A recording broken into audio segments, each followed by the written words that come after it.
Oh, no countdown this time, motherfuckers. Shout out to Xanderzone for 21 months of subscribing. Appreciate it, brother.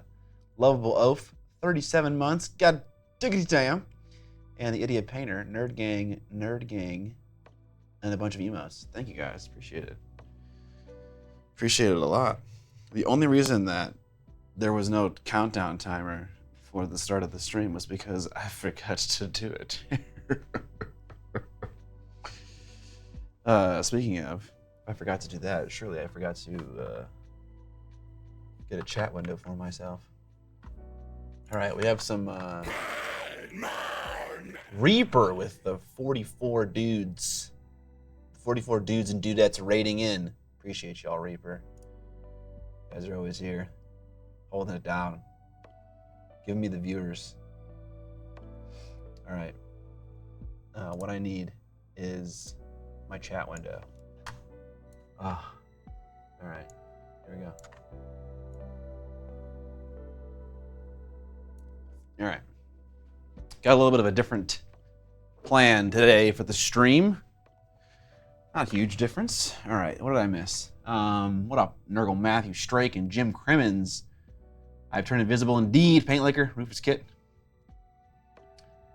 My son turns 4 today. Got him some Reaper Bones models. Dad of the year or worst dad ever? I'd say dad of the year. Can't stream without Chad. Yes, you cannot. All right. Here's what we're gonna do today. Let me just switch over to the paint cam angle to show you what I got going on. How you guys doing today? Have a good hobby over the weekend? I played a ton of board games. Played Blood Rage. Won my first game of Dune Imperium ever. Haven't won that game yet until this weekend. Tons of dice thrown. Played this movie game called Blockbuster. It was a good time. Every brush we lick, we take a shot. Okay. All right. All right, there we go. So we're painting some jet engines for my Razor Wing, and here is one that I've already painted. The base model does not come with flames coming out of the jet, coming out of the engine, just because, I don't know why, but in an effort to make mine look like it was going faster, I sculpted some flames. And today we're going to be painting the second one that I haven't painted yet. Shout out to Rolls Royce for 20 months sub. I appreciate it. But basically, I want to paint this start to finish on this stream, talk about what paints I'm using, talk about what I'm doing, and talk about what I learned from doing it the first time. I think I can do it better the second time. Mike Genie says, I'm still working on this skeleton bust I got through Monument. Lots of dusty bone action. That's okay, cool. It's one of the texture trainer? Is that one of them? Is it the new one? Because I know of 2, Old Sci-Fi Man and then Female Warrior, I think. I can't remember the other ones. Atsu says, watched the extended trilogy of Lord of the Rings in theater this weekend. There you go. Watch the whole thing. That's a lot. Rufus says, played another scenario of Jaws of the Lion with the board game crew. I also did that this weekend as well. I played, we uncovered a city event that gave us a unique mission for our Void Warden player. And so we went and played the Void Warden mission for them. And we finally got up to higher levels of this scenario. I think we're on scenario level 2 now, which is good. Finished the Trapped Under Plastic with Vince, Death Wizards this morning. Damn, those tricky record buttons. Yeah, for sure. It's a Journeyman. Okay, I got you. It's one of the mine work busts they sell on the site. It's a Brom sculpt. Okay, gotcha. I love that you're doing this because I've attempted something similar for my Mando Jets, and I have 2 more Mando Jets to paint. Excited to see if I can improve on the effect. Yeah, I think it's an interesting way to paint.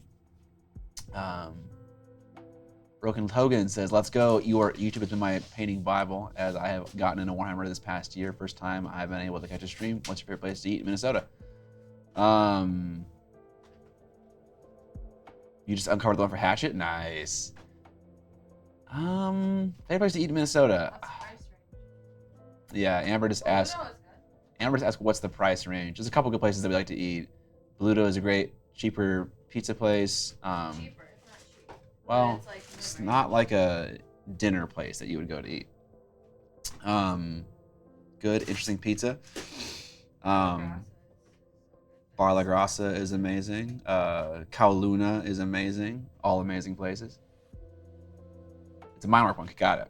Got engaged and taught CPR to 20 camp counselors this weekend. Okay, goddamn. Luckily, I've never not noticed that I haven't hit a record button for a podcast the entire way through the podcast. I have a pretty good habit of checking very routinely if the camera and audio recorder are recording. It's just sometimes when like there's different things going on, like when we have a guest and I'm like having to like get out a third microphone and make sure they're like comfortable and sitting well and the mic's in the right spot, and like, you know, the settings for the third person mimics our two settings. Whenever there's anything outside of the ordinary, that's when I tend to forget to hit the record button. Yes, Cane's. Cane's is my favorite. Punch pizza is always great, but that's just, you know, standard Minnesota fare. Rufus asks, which character am I playing in Jaws Line? I'm playing the red, the tank, the guard. What's his name? The red something? Essentially dry brushing in reverse. You could accomplish this jet thing with dry brushing. I'm going to do a different method today, not because I think it's better, but because it's what I'm comfortable with. The red guard, nice, yeah. I'm enjoying him. I actually just got a chance to use my level 3 ability that I recently purchased with Ruthless Efficiency. It was very fun. I love having that high initiative and being able to tank a bunch of stuff and return damage off my turn. It's very fun. It's very fun. Red Darth? No, we're painting an engine today. Cass McTire, thank you for the subs. All right, here we go. Again, recapping. Wrathgar, the Valrath Redguard. Wrathgar, I like that. All right, again, to recap, we are painting this engine over here, which I've only base coated in color. And I did this one earlier today to kind of get an idea for how to do this. A lot of people don't know how to like do things that they're not familiar with, and I'm kind of the same way. I don't really know what I'm doing. I'm just kind of just tackling it and seeing what happens and then adjusting it as I see fit. And so I've never done this kind of like inverse flame thing before where it's like cooler on the inside and hotter on the outside. And I wanted to give it a shot. And I learned some things. On my first attempt, basically I was layering in reverse. I started with dark and then I went up to light, and I basically just focused on the recesses as I increased my layering brightness. I obviously did not do it the other way, where you have the light things on the protruding elements, because the fire should be hottest when it's closest to its source, which should be, you know, further inside of the engine. So the cracks should be brighter. That's the logic I'm following. The one thing I learned, however, in doing this was that I followed my typical layering method of starting from a dark place. And when you start from a dark place, just in general, it's difficult to get it to brighten up like quickly. And on this one, I'm not sure if it's going to be bright enough, but I started from a brighter place. So let me give you a little lowdown on the paints being used here, and then I'll discuss where I started from on this second jet and where we are going to. So this top-down cam will show the palette that I'm currently using. So on the first one, I started actually from a mixture of this new Vallejo game color paint called Turquoise, Dark Abyssal Turquoise. And I mixed this with black, and I painted this on first because I wanted the very tips of the flames to be kind of like ashy and sooty. So I mixed this with like a dark gray black, a dark charcoal, and then worked it up in a typical layering fashion from there. And that was challenging. I think the overall effect is too dark. It's not bright and crazy like I want it to be. See you later, Ams. And then the next color in the progression, I'm just using all Vallejo paints here because it's easy and it's right next to me. The next color is turquoise. So we had abyssal turquoise and turquoise. And then the next one after that is aquamarine. And then after that is just white titanium paint from Yosonia. And then for a little bit of zhuzh, a little bit of panache, there's like a ton of Vallejo fluo paints in this set. And I have been like, to fix blends and like get maybe extra vibrancy, I've been using this fluorescent cold green paint. I don't think this is doing anything, really. I think I could sub this out for like, aquamarine and it would do the exact same thing. I don't think this is doing anything. What I do think is doing something is this though. For my final bright highlights, before I get into pure white, I mix a little bit of Vallejo Fluo Yellow into my turquoise. Turquoise is just kind of a combination of green and blue anyways, so this kind of just makes it a little bit more saturated, a little bit weirder, maybe a little bit more alien. And I like it. I like the effect this has on that final highlight color, whereas the Tio Fluo doesn't seem to do a whole lot. So this is the progression we're going to use today as well, but instead of starting from this area, not only this area, but even darken this area, we're going to start from this area. So the theory is, and the hope is that once we're done with the progression, just because I started from a brighter area in general, the whole thing will just feel brighter. I'm not even going to do anything necessarily different with my technique. I think just by doing this, starting brighter, it's going to feel brighter. You could take us to the next level and go even crazier and base coat this whole thing white first and then work down from there. And that may be an even better idea. But this is how I kind of teach myself. I'll, paint a thing, identify a problem, try a solution to see if it solves that problem, and then, kind of take stock once we're done applying that solution. Did it work? How well did it work? Did it, result in a thing that I enjoy and I actually like? These are all important questions that you have to ask yourself while you're painting miniatures so that you develop a taste for what you like. And then from there, you can, paint in your personal style. Okay, so this is the goal for today. Let's pop back over to the paint cam, and then we'll start executing on the goal and see if we can make it look good, make it look better than the last attempt. That's always the goal. So yeah. That's hopefully the goal of today, kind of more of a complete lesson from start to finish about what I'm doing. Okay, let me take a break and check out chat. Are you telling me you're not well-versed in fictional physics? Sadly not. Not even real physics either. I wonder how using the noosh from Monument with some titanium white would work. I think it'd work great. I think you could definitely get away with that. It'd be helpful. I mean, it'd be helpful just for wet blending. The one problem with the noosh is it would extend the drying time a decent amount. And so this is a pretty small object we're working on here. It doesn't take a long time to work a layer around the entire thing. Maybe 2-3 minutes, something like that. And so I fear that by the time I would finish working up a layer, it would not be dry in time. But maybe just for washing white into the cracks, that could be interesting. It could be totally interesting. Or white oil paint. Dude, talk about timing. I was just thinking about how to make jet engine flames for my Custodes. So this is going to be a more manual process. This is not going to be hacky. I haven't figured out a trick for this. This is just me having an idea and trying to do it with a paintbrush. That's all this is. I haven't figured out a fun shortcut. So sick blue flames. Going to have to do a lot with that for my gin. Absolutely. Waiting for Scott's FX sounds to be in all of the streams. Hell yeah, everyone needs some more fluo paints. Absolutely. Nox Geek, thank you for the 37 months of subbing. I appreciate that so much. Just got the Monument fluo set in. Between that and the RH set, I'm going to be punching up the colors a lot. Nice. Mix those fluos into normal acrylic paints. Try that out, for mixing highlights especially.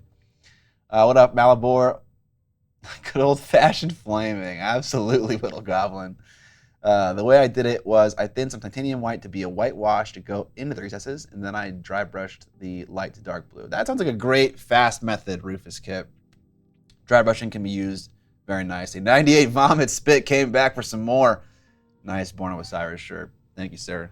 I remember when I first listened to that album, the very first album. Was it called Rosecrans? I can't remember what it was called, but I remember getting hooked. It's the first band I ever listened to that had screaming lyrics.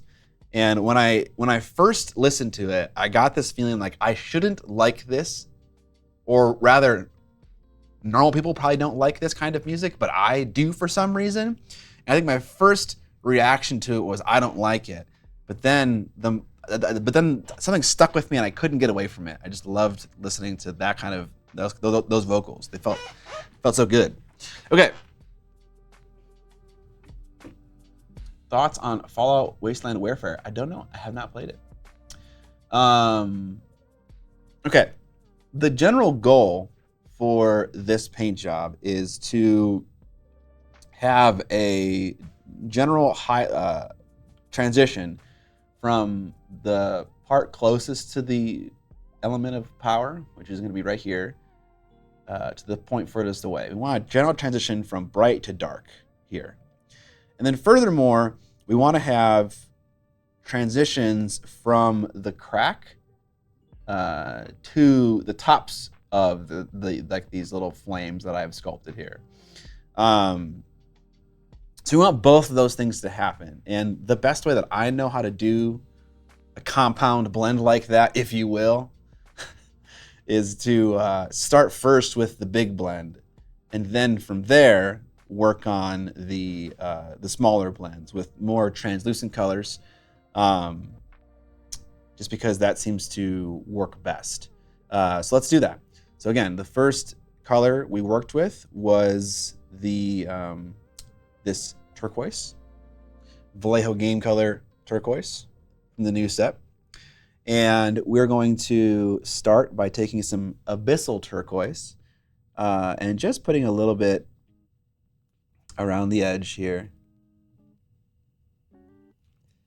just to get this started. And I am really afraid of like how much this dark color can take over if I do too much. And so I won't. I'll just do a little bit. I'm going to put a little bit down. I'm going to put a little bit more of this color. And then we're just going to try to do a little bit of wet blending. Now, this is a very irregularly sculpted thing. It doesn't have panel lines and recess shading and all that stuff. So I'm not going to think a whole lot about like the direction of the brush stroke and like how careful I'm being with that kind of stuff, which you might have heard from my first video on wet blending. I was very specific about like the direction you should be pulling your brush into and away from the light source. This is a difficult thing to wet blend. Well, it's difficult and it's easy. It's difficult because it's a 360 thing. So I have to work around it as I'm doing it. That in and of itself is challenging. The other reason why it's simpler, however, is that there's a bunch of just weird and goobery texture, not a lot of sculpted form. So if I do get some brush strokes up in here, it isn't going to be a big deal. So yeah, there's my first pass. I did a little bit of wet blending, a little bit of darkening down to that tip. I don't want to go too aggressively. If I go too aggressively, I'm going to get, it's going to darken out too much of the thing. So I'm very cognizant of that. So I'll start with a darker wet blend, and then from there, I can let it dry a little bit. We'll hit it with air dryer. Compound blends, Pog. I love a metal band with piano and keys. I agree. I've been mixing fluid in my midtones and filtering that over the model. Looks so sick. Nice. What colors in particular? And are you doing like mostly Caucasian stuff, or are you doing mostly different ethnicities? Having watched the last TUP, sounds like Vince and John are planning to work on new AOS armies. Did you have any plans to do one yourself? Miniac Miniatures. I would prefer just to continue to paint models for my my Death Army. You know, I got a complete one. Now I want to just keep sprinkling in bits. You know, just keep adding more units, make it bigger and more glorious, and be one of those people that ends up with their army in White Dwarf 10 years from now, because all I've painted for the last decade is vampire counts. I would love that. Swanshawn asks a question. Before I answer that question, which is a very good question, let me just start on this next part, and then I will answer that question while I'm proceeding here. So with this wet blend, I got a little, dark tip going. It's kind of a cruddy blend. There isn't a lot of transition there. To support this wet blend, I could either do it again, which seems strange. Wet blending for me is not a finished thing. It is it's a gradual process sometimes. So I could wet blend it again, or because I'm personally scared of too much darkness, I'm going to glaze. And very easily, I will just glaze toward the end of the flame. This is a very easy thing to glaze because not only does all the sculpted texture obscure some of my bad blends, but also I just got to brush toward the tip, and that's all I got to worry about. The pigments will deposit at the end of the flame, and that's it. All right, Swan Sean, how do you get into the Discord if you've become a patron? There is a wonderful help article that you can read that will kind of walk you through all of the troubleshooting because apparently it's a challenge. But basically, what it should do, how it should work is when you sign up for the Patreon, if you're logged into Discord, when you make that purchase, it should bring up a prompt in your app to join the server.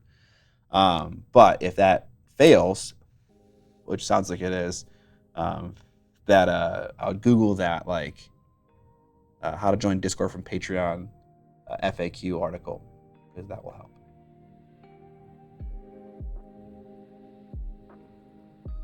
Okay.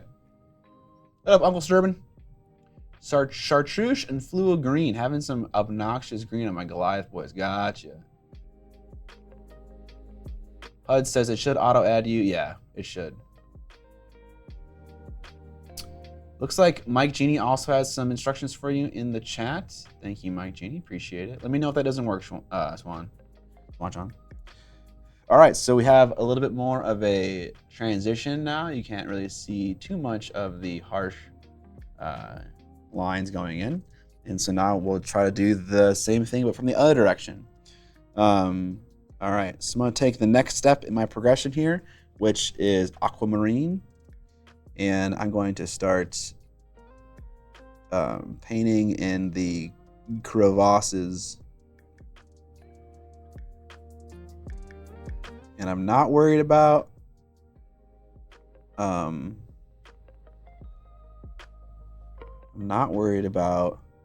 the individual flames and their blends. I'm just worried about the macro blend, as it were.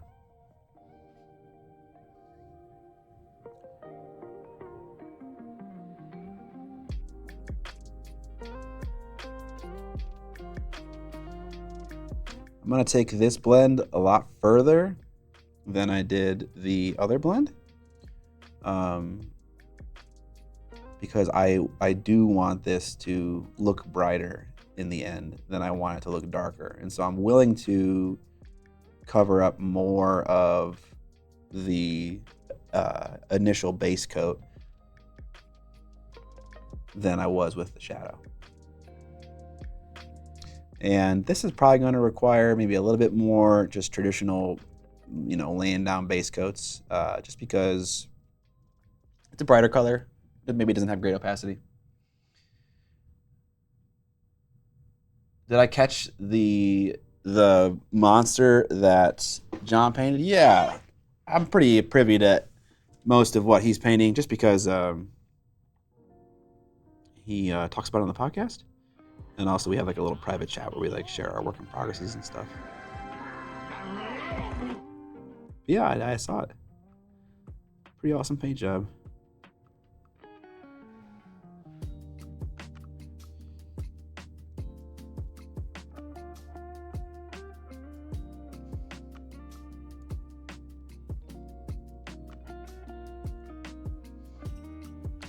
Another reason why we could be trying to work this color up very bright, like work it into our turquoise color, is because we'll be glazing it back. So this is a really easy way to blend. You kind of just keep track of all the paints you use, and you paint too large of a highlight layer, and then you glaze it back. And so from here, what I can do, once this is dry, of course, or even when it's not dry, it doesn't need to be dry to, do glazing.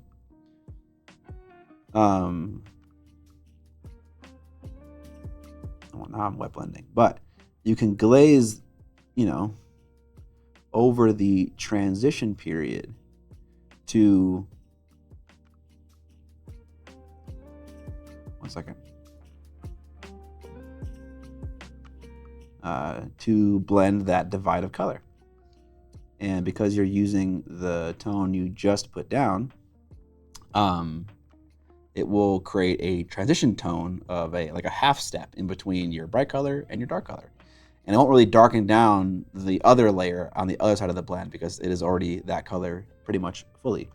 We didn't do that though. I ended up wet blending it because I'm impatient and the paint was wet and it was working. Okay, it's a little bit wet right now and in this awkward stage of drying, and so I'm just gonna blast it with a dryer and then we're going to keep working at it.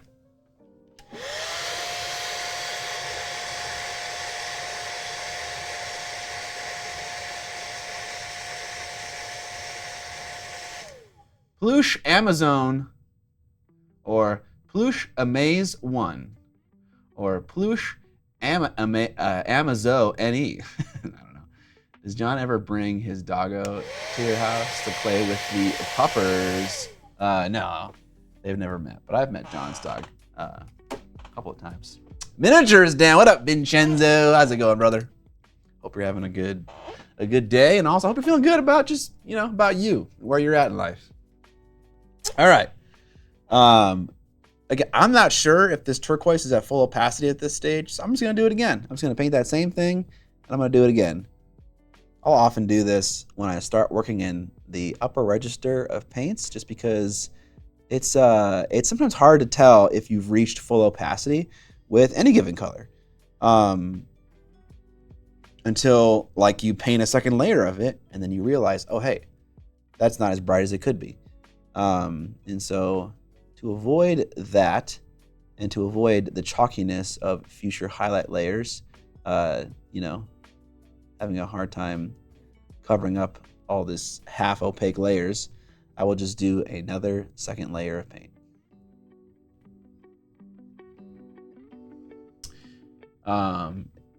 If you're curious about what paint I'm using, what brushes I'm using, currently I'm using the Mindwork brushes. They've been good to me. The brushes have, not the company. The company's also been good to me, but that is irrelevant to my opinion of their product. Which is an important thing to note.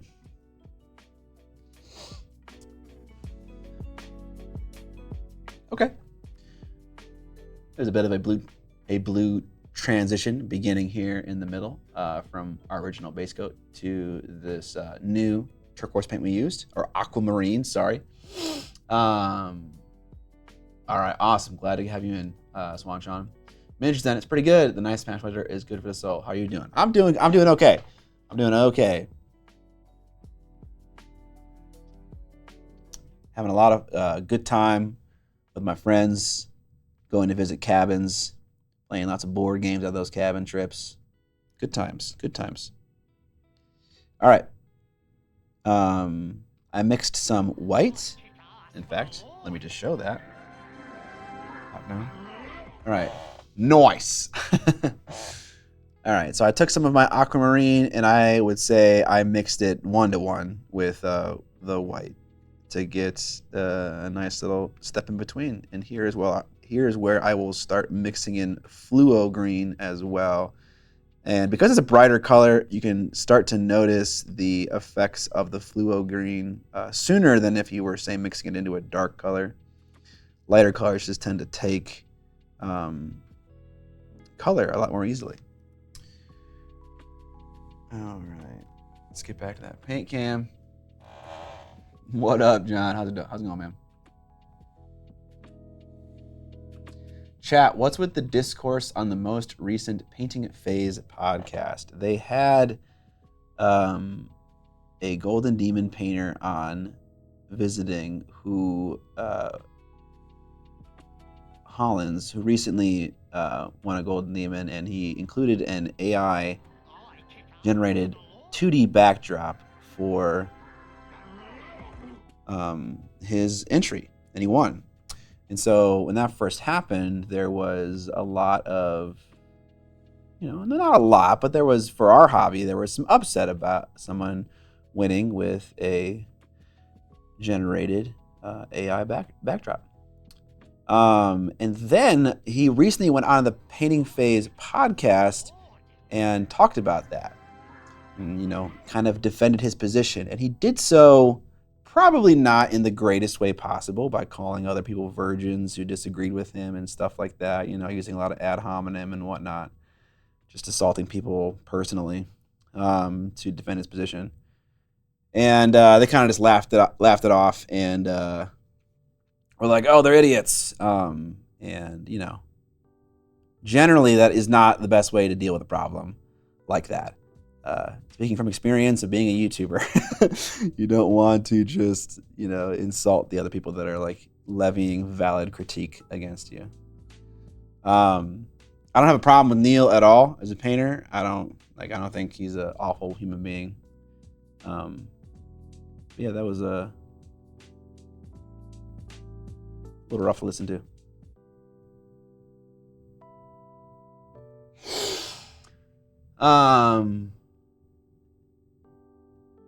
Ninja with the sub. Creed playing at Treasure Island August 17th, my dude. Oh, what a fucking place for Creed to play. Treasure Island. They have a 300 like to 1,300 dislike ratio on the video. I didn't know you could see that. So I thought they hid that. Oh man, Vince had me going with his deadpan Creed monologue. Dude. Creed's so great. Soft cookies are superior. Total 420 coming in with my support. Appreciate that. I was shocked to know that I'm a virgin, according to him. Yeah. Sounds like a real classy guy. Yeah, I think it's one of those things where it's like you have a platform, you're in the public eye, it's really easy in that moment to like feel trapped and frustrated and then just lash out. And that isn't the play, I don't think what Neil did was necessarily awful. I don't think he's a bad person. I think he's an incredibly talented artist. He can paint amazingly. He does not need AI to paint an amazing backdrop or an amazing miniature or anything. He's a very accomplished artist. It's their outdoor amphitheater, dude. Oh man, dude. We're gonna take our shirts off and just rage.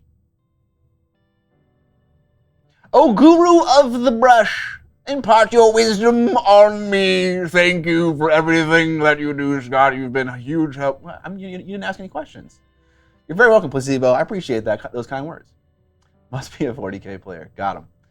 I also discovered that I am a virgin again. Peachy dodged that bullet. Maybe if Peachy was there, he might have, directed the ship a bit better. But that's a hard thing to do, right? It's like, oh, I also feel for them as well. Taking a brief break from this painting thing, I feel for the painting phase as well. You have this person that is like local to you and is an amazing miniature painter and has an interesting story, and you want to talk about it on your podcast, and then they come on and they're like a bit defensive about what happened. Are you going to, in that moment, try to criticize that guest you have on your podcast and be like, hey, you know what? Maybe that isn't the right opinion about what you did. Maybe you're in the wrong. Are you going to say that? Like, it's just a hard situation for everybody to have to deal with that kind of problem. So I feel for everybody involved. I see where everyone's coming from, and I don't know. We gotta give some love to our fellow UKers here. There are browser or app mods that bring. Oh, okay, gotcha. It was just kind of a train wreck of an interview. They wanted it to be light and breezy, and it just kind of kept falling downstairs and insulting more and more people. Guy's a great painter, but considering how eye-opening it was in the interview, the guy's definitely scumbagging with that AI background plus the comments. GW should revoke the award. Interesting opinion. Nah, Peachy said on the most recent Jugs podcast, Bandai had reached out to them after their Gundam video, and the two guys who started the channel just never told Peachy about it. That feels bad. Sounds like all they needed to do was give him a rope. Give him the rope. He did the rest. Kind of. It's kind of, yeah. Neil, you need a PR manager, brother. It's all right. You know, I've said dumb things on the internet as well. Like I get it. I get it all. Okay. All right. We have done a second layer of highlights with that fluo mixture that we did. I'm thinking that I'm going to do it again for the exact same reasons that I did the last layer of highlights again. Just because I'm trying to make sure that each layer of opacity is getting, each layer is becoming fully opaque. And now is when I'm going to start sneaking some of this layer of color up into these cracks that I sculpted for myself.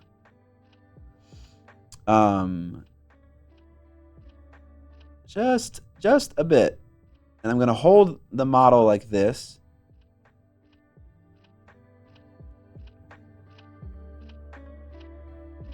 So I can pull the paint down into where it is brightest, which is closest to the engine, closest to the energy source.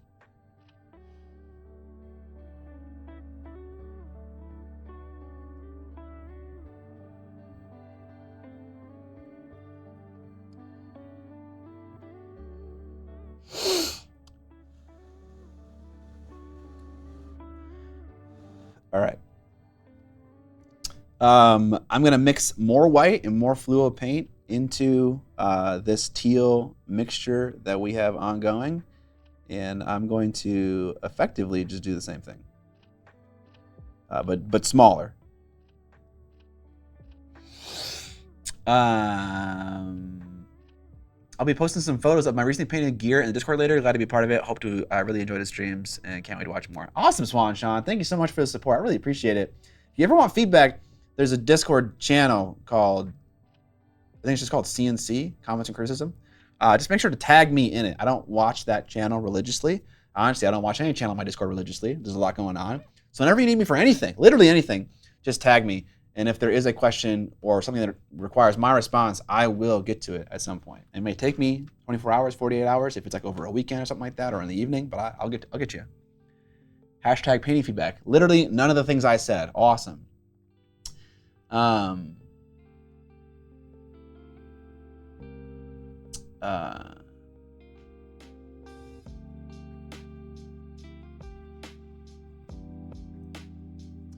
Glad to see you hit record on the stream. Absolutely. Better believe it. Okay, let's go. Let's do some more bright. Ooh, yeah. See, now it's just getting to this lovely, like, kind of greenish place.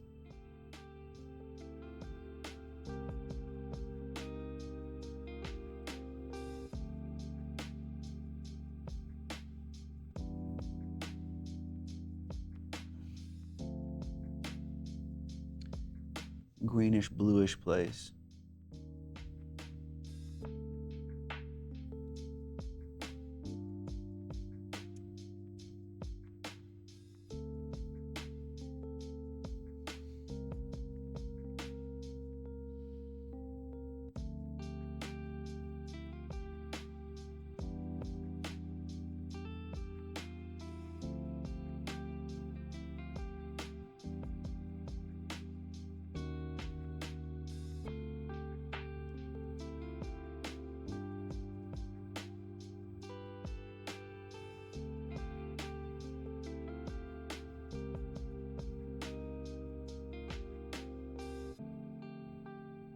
Okay, that's enough mixing of highlights. Now I'm just going to use pure white.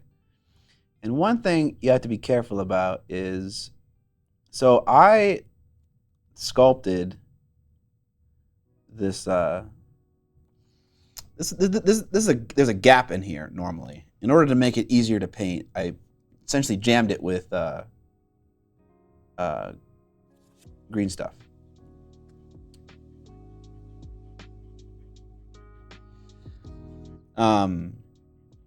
And in doing that, I made like a little kind of like curved area in here. And so when I paint with it, what happens is my brushes splay and it pushes paint to the edge of the rim. And I don't want that. TMR Paints, hey, look at the name. The name came through. Okay. TMR picked up some stickers and a masterclass how to paint the Duchess, and I'm assuming the Duchess as well. Thank you so much. I appreciate that. There's the Duchess, came through. Appreciate it so much, TMR Paints. If you didn't know, you can buy things off the web store while we are live, while I am live. It's just me in here. And the window before the checkout screen, you can type in your name and also a little message, and it'll appear on stream. So instead of giving me bucks for Twitch subscriptions, you can give me bucks through that way, and also get some recognition. Thank you.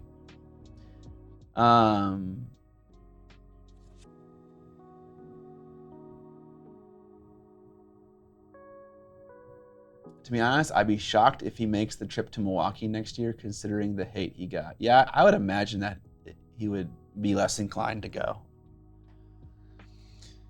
Okay. So when I'm painting these little tiny cracks, I want some teal to show up, and so I'm not pushing very hard, so I get that nice core of brightness.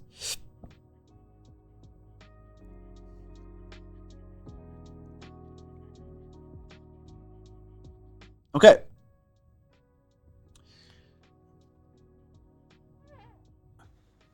All right, so we're beginning to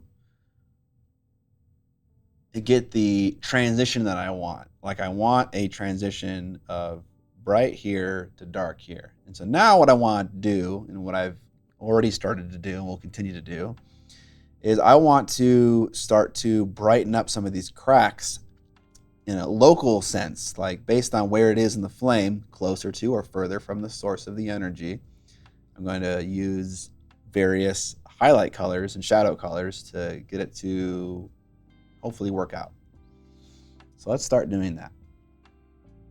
I think what I want to do first, from here on out, this is all just, I'm going to observe what it looks like and then paint it to fix whatever problems I'm seeing right now.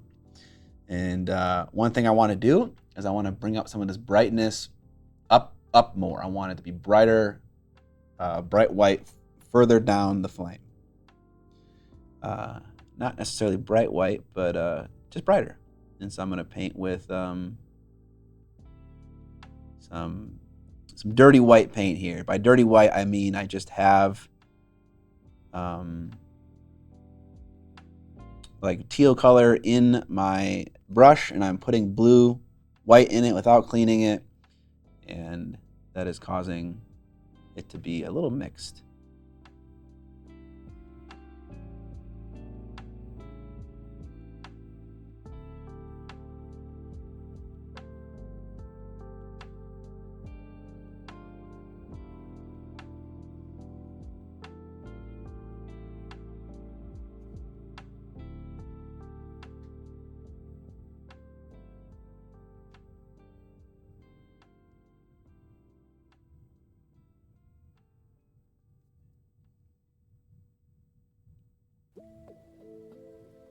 If I paint with white paint a little bit higher up in these cracks here, that won't be a problem because I can just paint over top of it with a darker highlight color like aqua or like teal or sorry, turquoise, and it'll have an easier time actually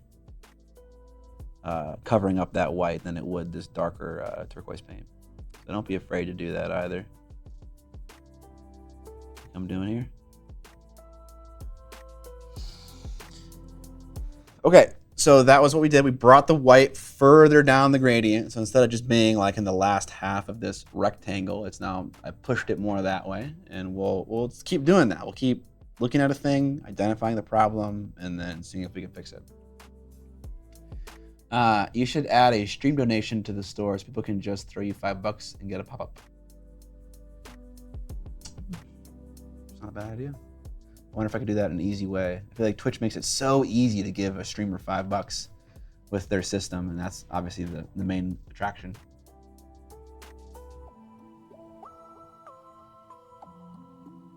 Mix up pixels. What up? Brutal Burrito saying that would definitely get spammed. Well, maybe I should think about it then more. All right, let's keep going. So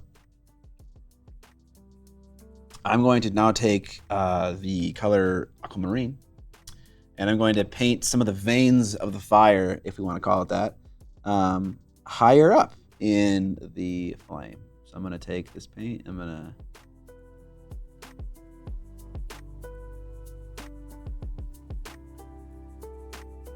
start to paint in these cracks. Oh, I shouldn't muddle this lesson with commentary on the first 2 episodes of Acolyte. And so we won't, but when I am done with this, or like close to done with what I'm trying to say, we will talk about Acolyte.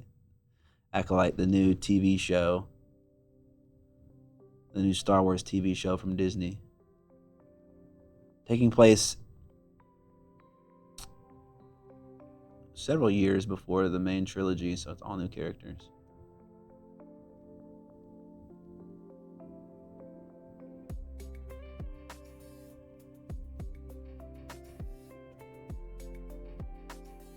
I thought it was, Rufus, that was also a strange thing for me. I thought it was supposed to be way more than 100 years. That was supposed to be like 1,000 years.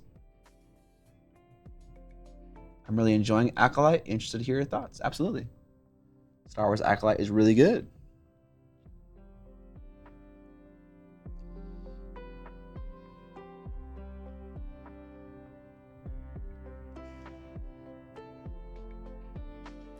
All right. Now I have the the third to last highlight color that I was working on, and I am going to paint some of these flamey bumps. I don't know what to call them. That are closest to the engine source. I'm going to paint them a lighter teal. That's the Old Republic. This is the High Republic. Oh, the High Republic after the Empire dies. Yeah. Yes, indeed.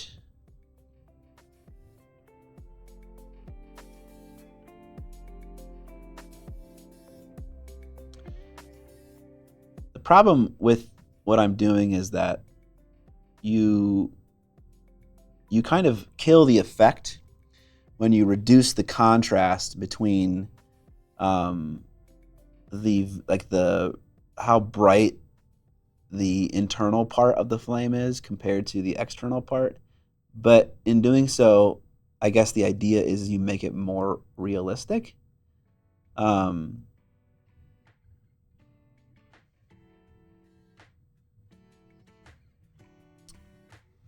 Okay. So we brighten up some of those flames. Let's grab some more pure white, and we'll just skip right over the beginning part and go straight into here.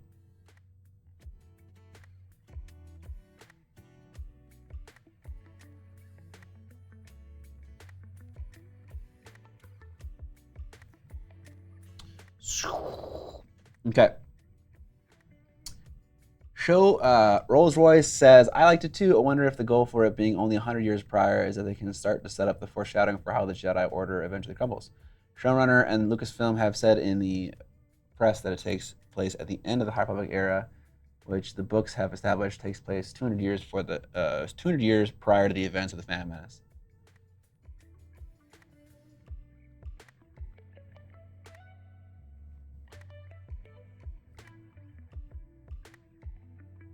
But at least they ain't no that we can agree with. It ain't no Rebel Moon Zack Snyder awfulness. That had its merits, but being a valuable and coherent story being told was not one of them.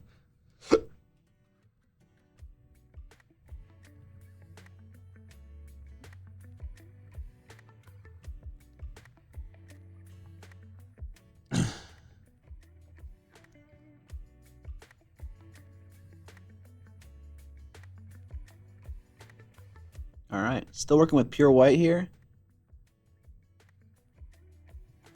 Or dirty white, as I've been calling it. Really thin, really light pressure on the brush to get very thin lines of white. Obviously, the thinner you push down with your brush, the less wide of a line it's going to create. Just very thin pressure on some of these areas. One thing I want to mention is that I am not gonna shoot for an OSL effect. Like I don't really want to do that with this. Although you totally could. That's just not my goal for these jets. In case anyone is watching this, the VOD later on, or is watching it right now, and they're like, I wonder if he's gonna do OSL. No.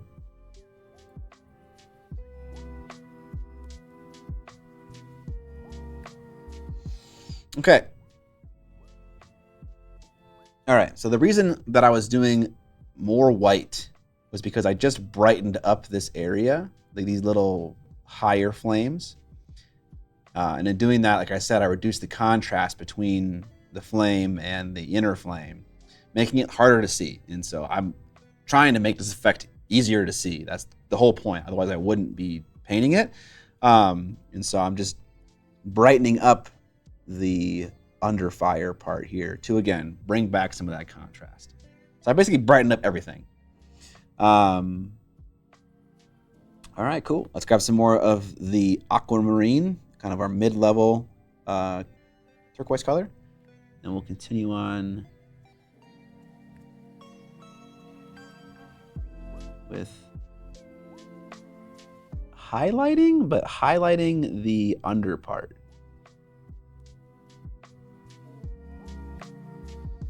And then maybe we can make the very tips of the flame dark.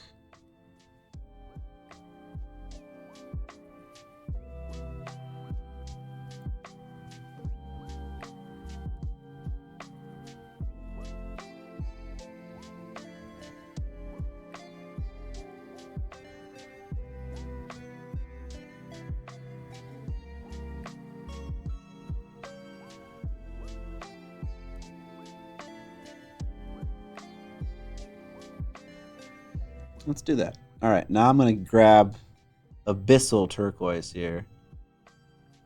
And we're going to try to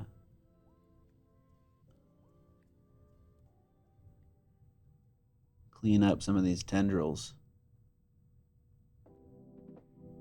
These tendrils of fire. Now I want to watch Return of the Sith. What does RTS stand for? Return of the something. Return of the Star Wars. Next up, Pixel says, love the top chat with Vince. Your conversations about game design were really interesting to me. Awesome. I love to hear that. Which takes the award for biggest Star Wars stinker, Boba Fett or Obi-Wan? I haven't seen Boba Fett, so I can't answer that question. Biggest Star Wars stinker is Clone Wars Season 7 Martinez sister arc. That's a deep answer.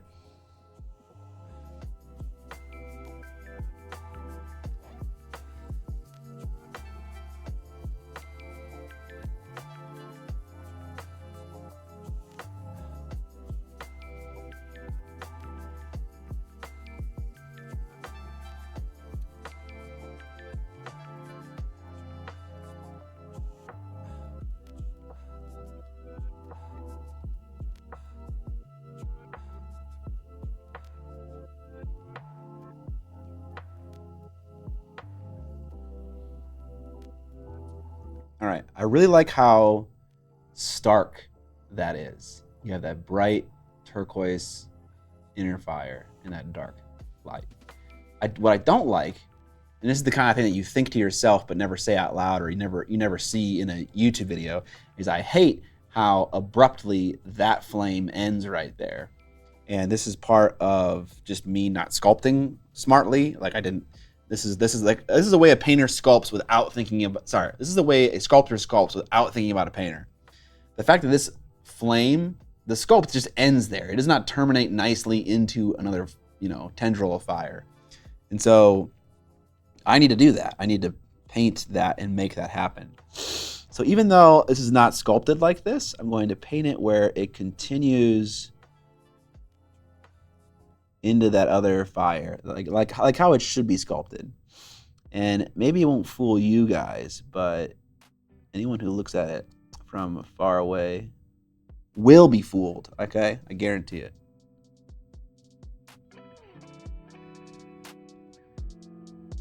Okay.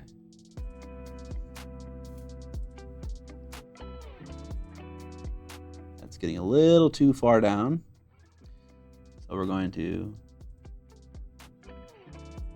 blend in some bit of a lighter color.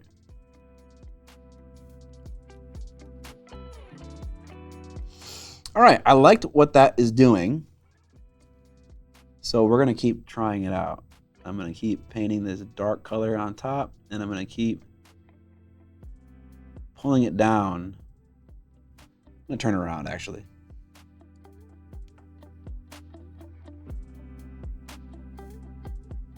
The reason I turned it around is because I can pull toward the darkest source of the light. And in doing that, when I lift off of the model, the most dark abyssal turquoise paint is being deposited right where it matters, right at the tip of the flame, as opposed to doing it this way and pulling the paint down to where it's not supposed to be dark. If that makes any sense. I can finally see you live. ProFab, welcome.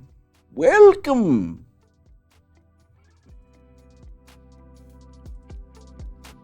Just trying to clean this up nicely.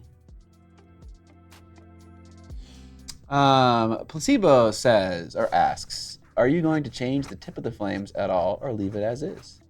What tip of the flames are you referring to? If you're talking about that little thing that I messed up as a sculptor, no, I'm not gonna fix that. Don't you talk about the Ewok Adventures like that, Mike. Keep in mind that a small part of a big model with a big base, no one will know. Exactly, Straken. Of course. That's another great point, is that this is the back element of a very large vehicle. You're not gonna see stuff like that. Yeah. All right, let's keep going.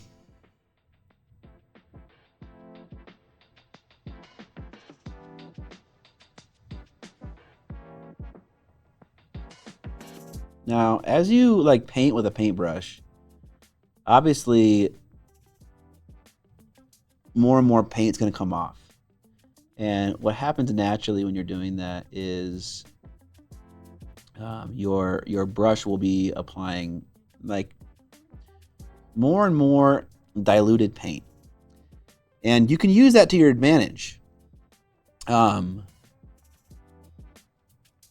So it's like when you know you're reaching the end of the paint in your brush payload, you can start to like feather it out. If I'm noticing that I'm running out of paint in my paintbrush, but I do want to start blending, I'll just like maybe keep painting what I'm doing, and I'll notice that it goes less and less opaque, and I can use it to my advantage, and I can keep painting other parts of the model with less and less of that paint, and kind of start to develop a blend. So.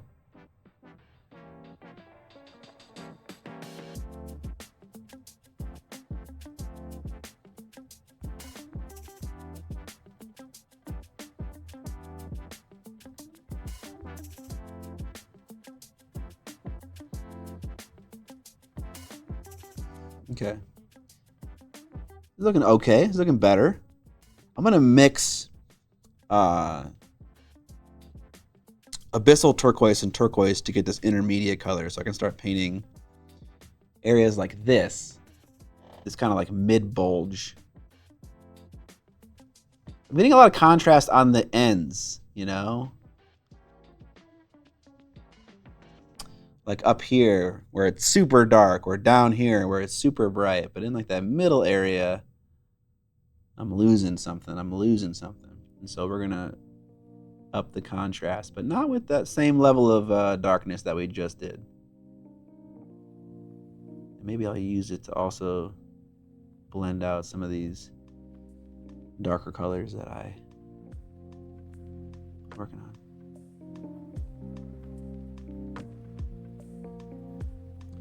Sometimes it's difficult to describe stuff because like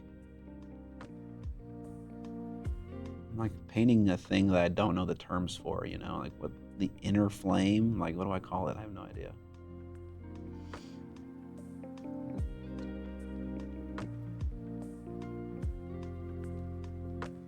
Okay.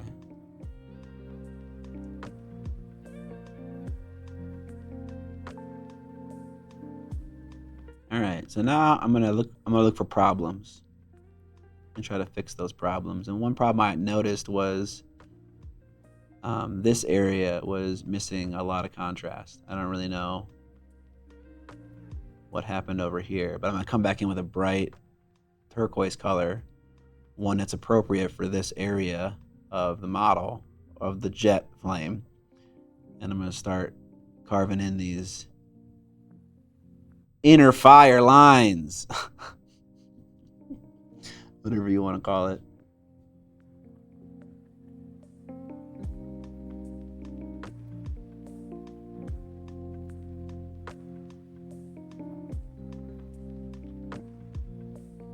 And like honestly, this is looking really good.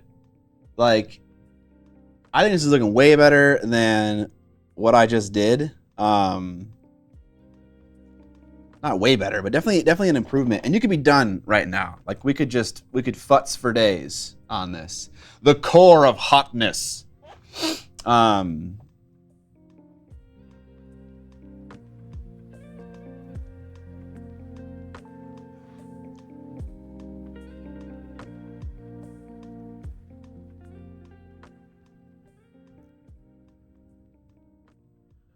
But I just love futzing, you know? Futzing is just so much fun.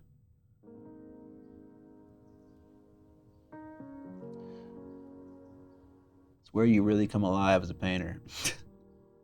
Not necessarily, but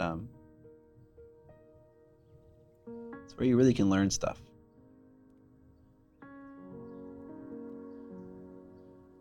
Where you get a chance to try things out.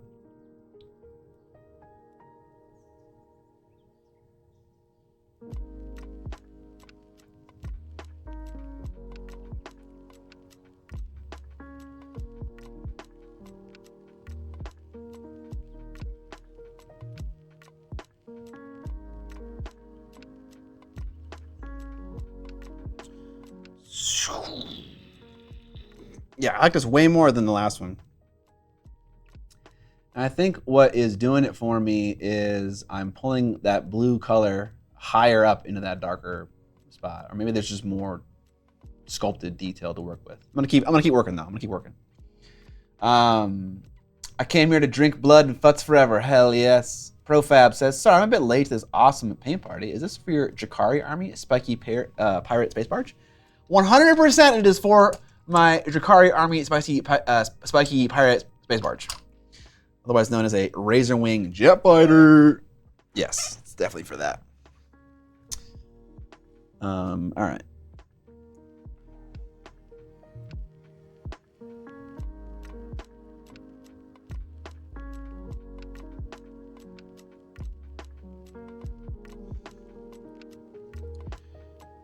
I'm coming in with a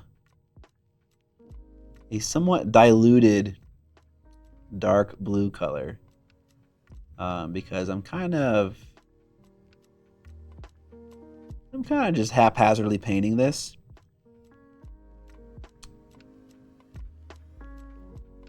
I'm just trying to fix some of the blends. This dark turquoise color doesn't really blend nicely. Or maybe it's just too dark of a jump, perhaps. And so I'm just like kind of pulling the paint from the turquoise into the abyssal turquoise to kind of get some blending action going here.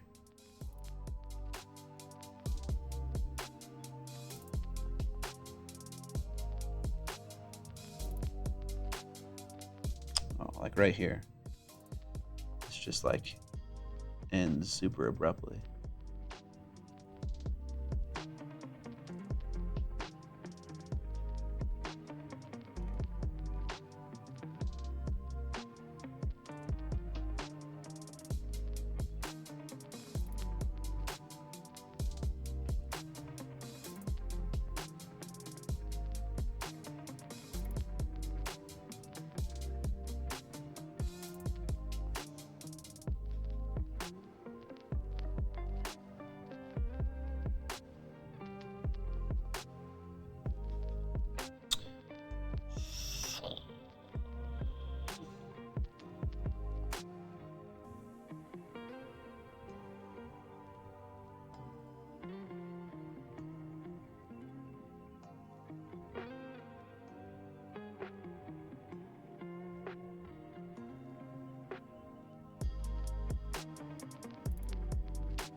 Okay.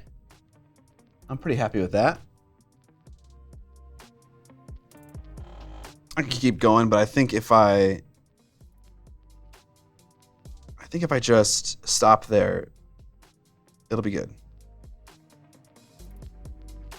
All right, I'm gonna take a picture of this for the screenshot.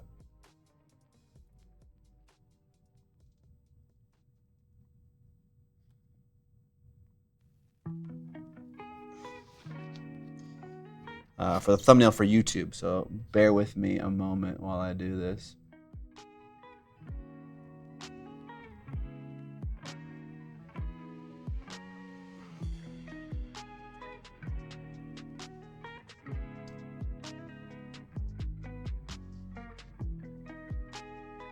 I'm stoked to see the whole get together. I've never played 40K and I'm so invested in this army project.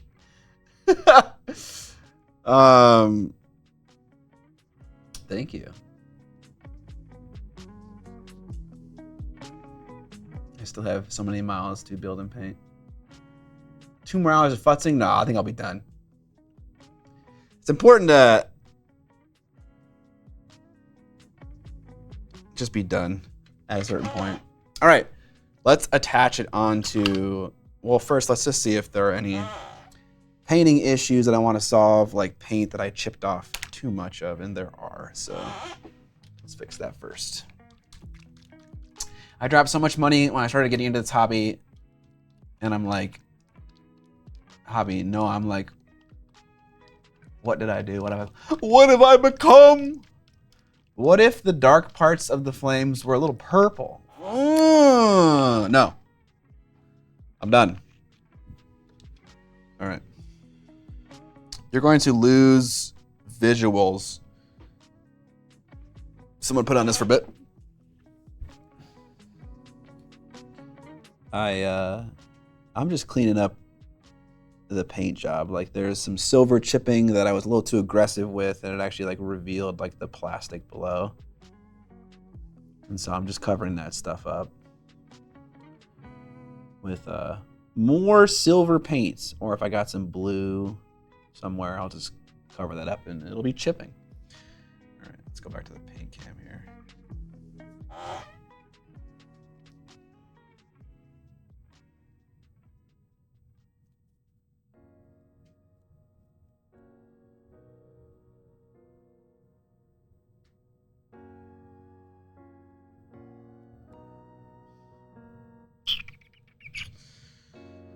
How about the other one? Yeah, right here. Showing off that old school yellow and maroon shaded scheme.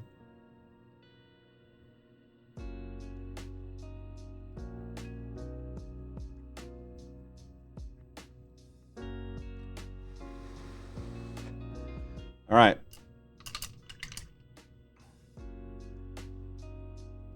I like the stream today. It reminds me of the good old days. I never know what that means. Someone says that, you know? Like I've been streaming for like close to 7 years. So I'm not sure what the good old days is. Every viewer's got a different impression of the good old days. And I find that very interesting. So whenever they started to watch, those are Those are their good old days. All right, I think I made a mistake. I think I put too much poster tack inside of these things. I don't know if I'll be able to get them off or get the paint out. Poster tack, I mean. Let's try. Fear is the progress killer. You know what they say about fear? It's also the mind killer.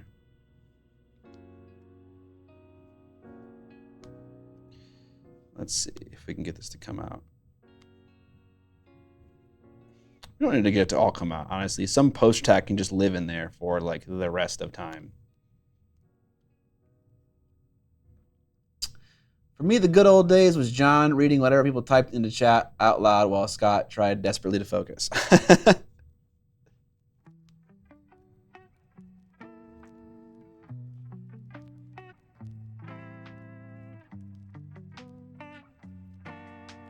All right, you know what? That stuff's just gonna stay in there, and that's okay.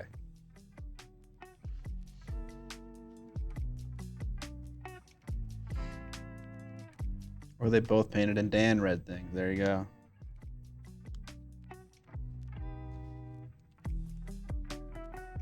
Yeah, man, just you, the camera, the chat, slinging some paint. Hell yeah, brother. Love to hear that. Love to hear that.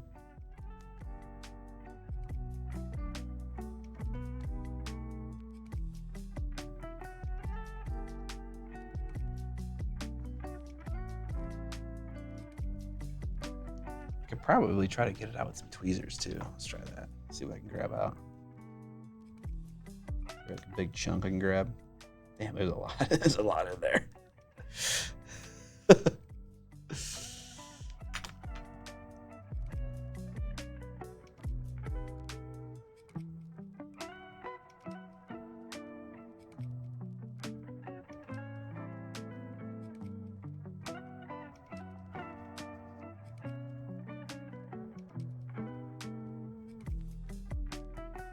Oh man, it's so like.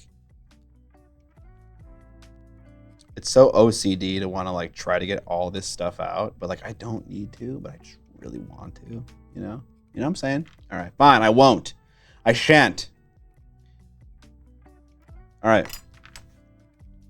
Let's get this razor wing over here and let's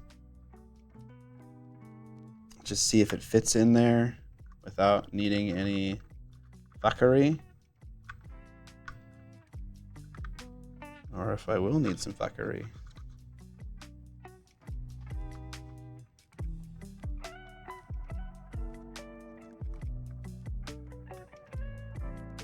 I see where it's supposed to go.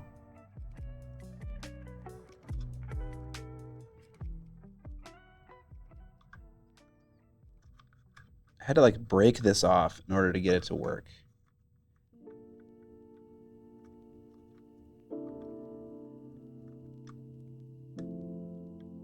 Dude, how does this even fit in here? There's like these two things, this top and bottom part, like they pinch downward.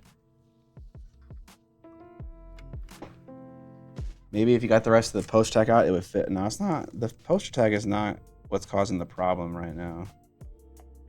I'm just gonna remove the little peg things. They're not peg things, but these little teeth. These teeth seem to be getting in the way. We don't need these.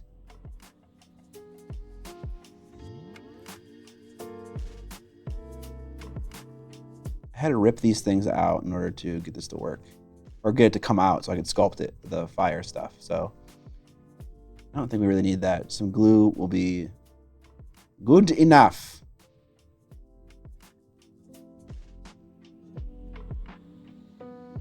All right, now let's test that. See if that's better. Might be key to the other side. That is very possible, but I don't think it's gonna matter. I think I just need some glue. Or just for the sake of testing things, we'll just see if it fits in here better. The fire is not what's getting in the way. I know that. But no, I literally can't can't fit this thing in there. I have to like awkwardly squish it in.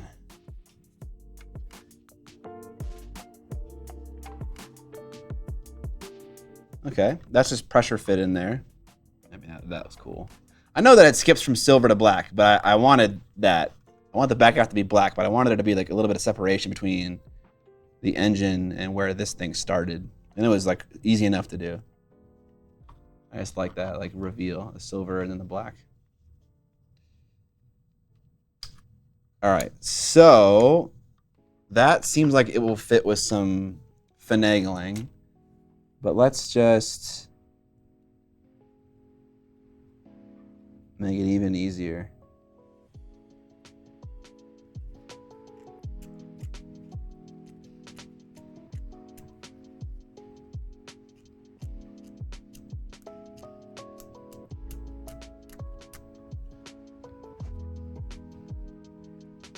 Oh no, I'm wiping more paint off.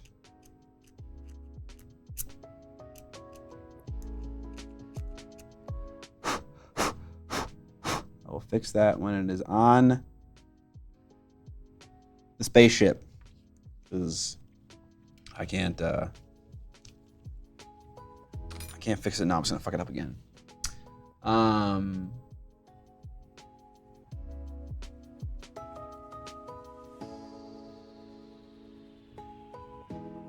Yeah, it might be the layer of paint messing with the fit. That's never happened to me before, other than recently. I made these antennae on the hull of my ship, and I cut perfect holes for them, and then the paint made them not fit anymore. In your opinion, which strains your neck more? Leaning over to try and get a better look at small miniatures, or administering DBZ levels of Gok 9000 to a gooning anime overpowered protagonist? I think I know what that means, and I'm sad that I read it out loud. Any tips on minimizing neck and shoulder pain after do some what is it called? Yoga. Yoga helps a lot. I think in general, trying to paint with a straight back is probably the best way to go.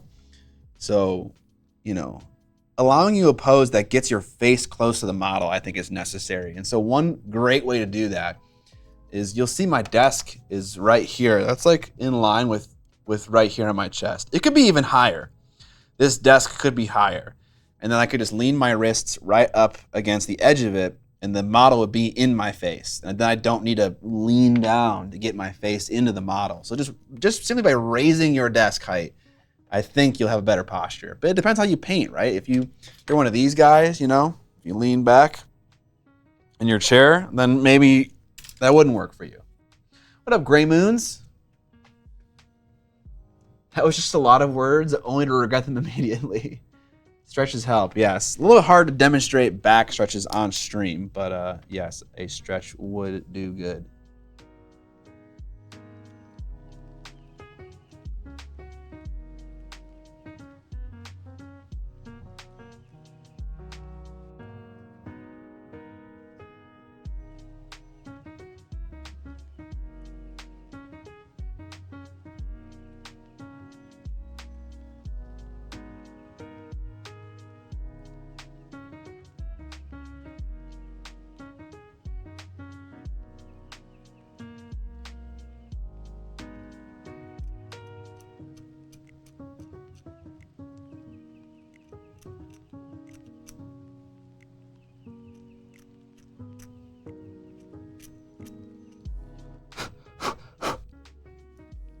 I should get some footage of this.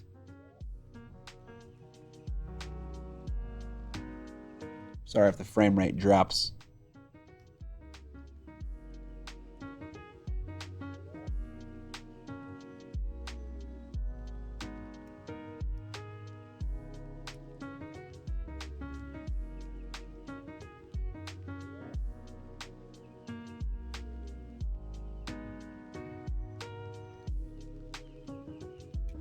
Scraping that paint off. Scraping that primer off.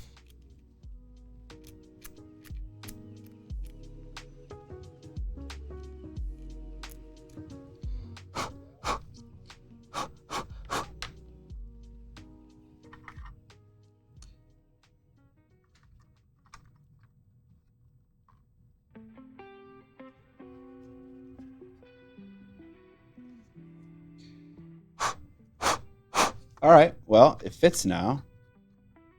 And I think I'm gonna paint it black. Just the very edge, because there's a little bit of edge showing. I don't want any edge showing. Ooh, I'm working on a Razor Wing jet fighter. I know because I'm 6'4" and I keep being told to do, and I don't, so I hunch. We go gym, deadlift things. That probably also is good for your back if you do it right.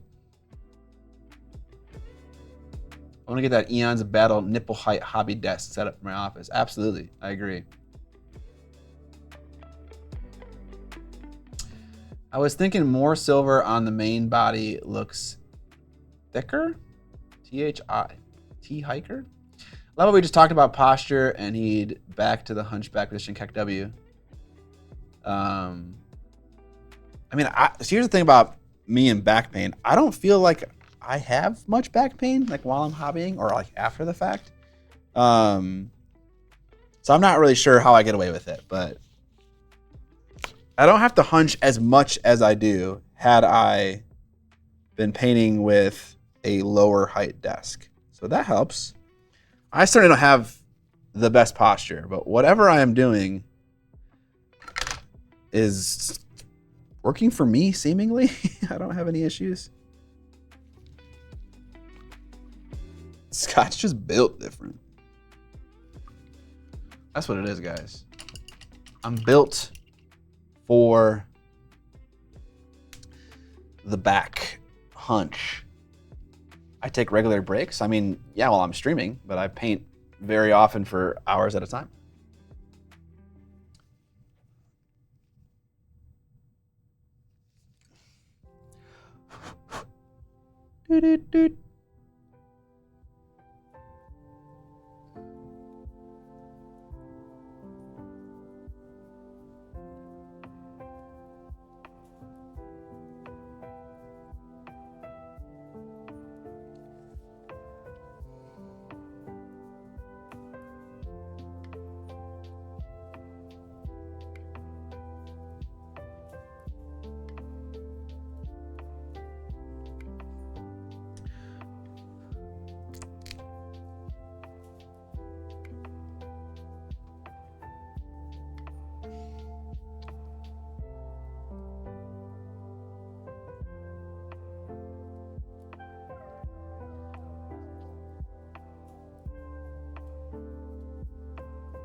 Okay, that doesn't need to be full opacity. It doesn't matter. All right, I'm going to stick these in here, and then I'm going to glue it all down with super glue thin.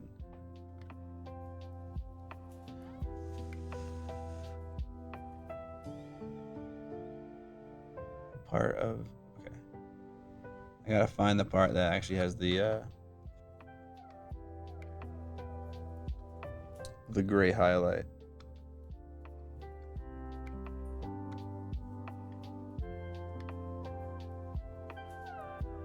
Honestly, I don't even need to glue that. That is so stuck in there that can just be in there now forever. But I will add some super glue because I have a nice little syringe thing that I'll be using.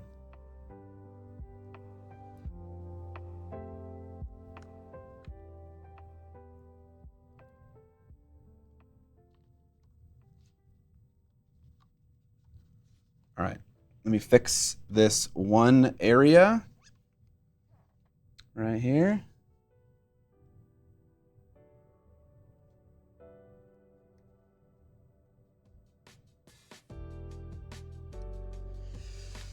Okay, and now we got some fucking jets. We got some jets on our Razor Wing jet fighter.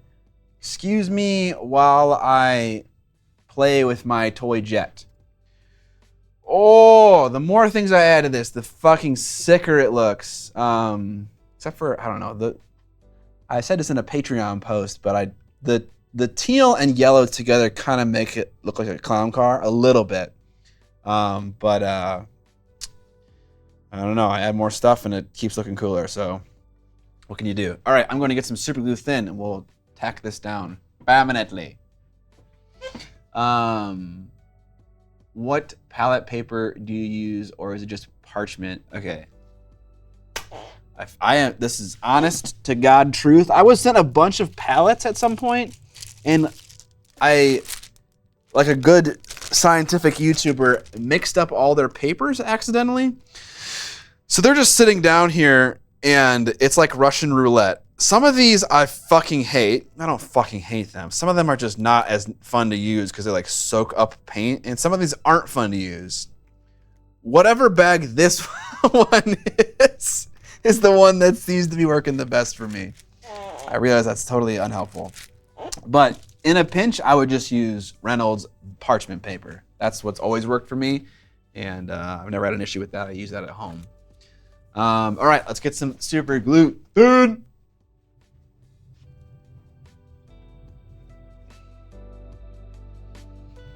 All right. I do have little baggies. Oh, is it in here? Oh, how fucking pog would it be if it was in here?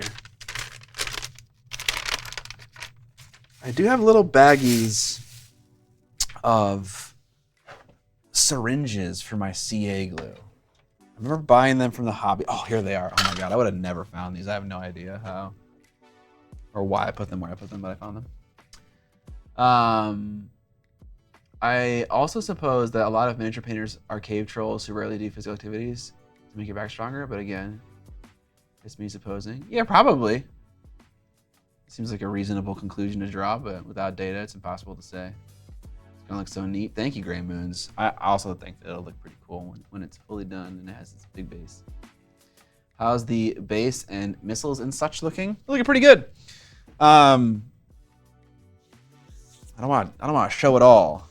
I want some mystery to remain for the stream viewers who also watch the YouTube videos.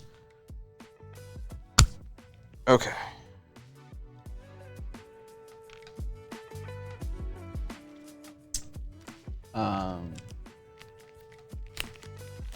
It looks like Army Painter. You want to try Kirkland? I never tried Kirkland. I like the Exemplar. The Elephant Brown of anything strikes again. Yeah, I suppose so. All right, so yeah, you can buy these little syringe tips for your super glue, and I've always wanted them, but I've never actually gotten around to using them. And they're disposable, and so you kind of just like stick them on the tip, and now you have a way to deposit super glue thin in a somewhat accurate way. Which we're gonna try right now. Whisper a prayer, I don't fuck everything up.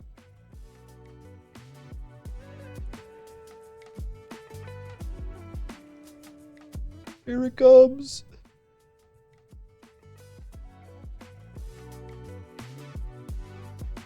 All right, a little bit right there. And maybe a little bit in here. Get the fuck off. What are you doing? Get the fuck off. I'm never going to use this for anything other than this.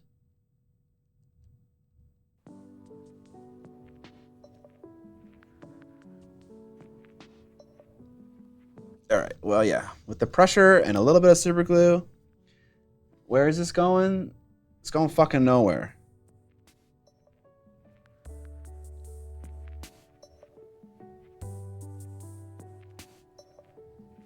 I will say, it does make the gloss look black, or the black look glossier.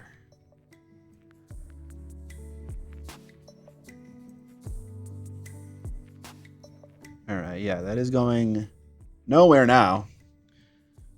All right. So I'll just take that off and throw it away.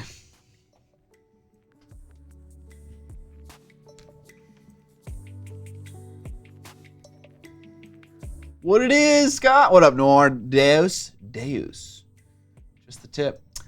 I've been trying to use red grass paper and not super blown away by them. We'll probably go back to parchment. Gotcha. Yeah, I've never been impressed with red grass games palette in general. The paper also is an issue for me, but that was like a long time ago that I tried that stuff out. You can still patch it up later with some Abaddon Black, absolutely.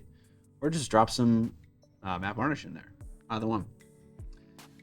Every single time I use thin super glue, I glue whatever I'm supposed to be gluing. I'm not. Okay, I got you. Yeah, it gets places. It gets everywhere. You know, super glue thin has a mind of its own because it's so runny.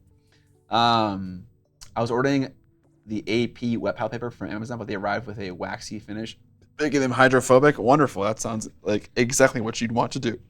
Okay, that ends the formal start to finish portion of this stream where I paint this jet to look cooler and better than that one based on my learned lessons from this one. I think we did a pretty good job. We're done. The rest of this stream is unplanned, and so we're just going to keep painting various parts of the Razorwing jet fighter that I have converted, and also casually talking about the Acolyte for a little bit, probably for 20 minutes at the most. So if you don't want any spoilers about the new Star Wars TV show, The Acolyte, which has its first 2 episodes out right now, I would dip out of the stream and come back in about 20 minutes. We'll probably be talking about just general Star Wars chicanery at that point, or other stuff. Also, don't let me forget to turn off my fucking camera. Okay. I heard it wasn't that great. What say you? The super glue hive mind. It's coarse and it's rough and it gets everywhere. It's like sand. I found the pad in the Iron Painter wet palette is too thin. The water doesn't have enough sponge.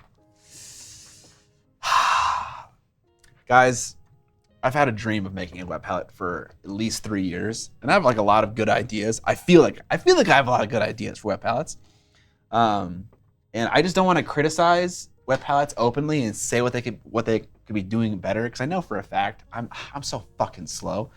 I'm never gonna get to making it, and someone else will make it, and then I'll be sad. But yes, it is too thin. Hey Scott, are you still on the lookout for some Star Wars comics and such? Yeah, sure. It has its flaws. People are trying to turn simple stuff into big issues. Hey Scott, are you still on the lookout? Oh, I read that. I'm setting a timer for 20 minutes to bring up the twist again. So far, I love it. I can't believe Lee Jungjai doesn't know any English. Like 4 months before. Oh, the Soul? That's very cool. That's very cool. All right. Okay. About the TV show. I really didn't care for it. I thought it was pretty bad. Unfortunately, I felt like the characters were very stiff. They don't interact very nicely on the screen, and it's just very it's very contrived. The what is going on. Like the for instance, it's always difficult to say that kind of thing and then like convince someone of that argument without just like literally writing down every single moment of dialogue that just feels forced. But like the opening scene is one of the main actresses. I think the main actress, the May, is her name in this particular scene. She walks up and she's like, and like there's no context for anything. Like you're obviously in a bar. You obviously see a Jedi, and she walks up and she's like, "Attack me with your full force," and it's so awkward and weird and dumb, and I hated it. And then she did it again, and it was equally as stupid the second time. There's lots of moments like that where it just feels like I don't understand why they're doing what they're doing, or it's so obvious that they're doing what they're doing for the sake of like plot, and it doesn't make sense in a human capacity. Definitely some cool visuals, cool artwork, cool fighting, choreography going on. I always appreciate that stuff in Star Wars, but I feel like from a story perspective, it's not really hooking me just yet. Not a huge fan at the moment, but it could get better as it goes on. But I'm seeing that you guys enjoy it a little bit, which is great. I thought it was hilarious that people were pissed that Carrie-Anne Moss died in the first episode. Like it wasn't pretty obvious from the trailer that she was the first murder that kicks off the main story. Yeah, that was a little funny, you know, because like they used her inclusion in the TV show as a hook for people. You know, it's like, oh, it's the woman from Matrix. Holy shit! And then she just dies immediately. I'm like, whatever. Sounds like how I feel about 90% of Star Wars since Disney took over. I will say that it's not like not all Star Wars TV shows like make me feel this way. Like there are some that are really good, genuinely.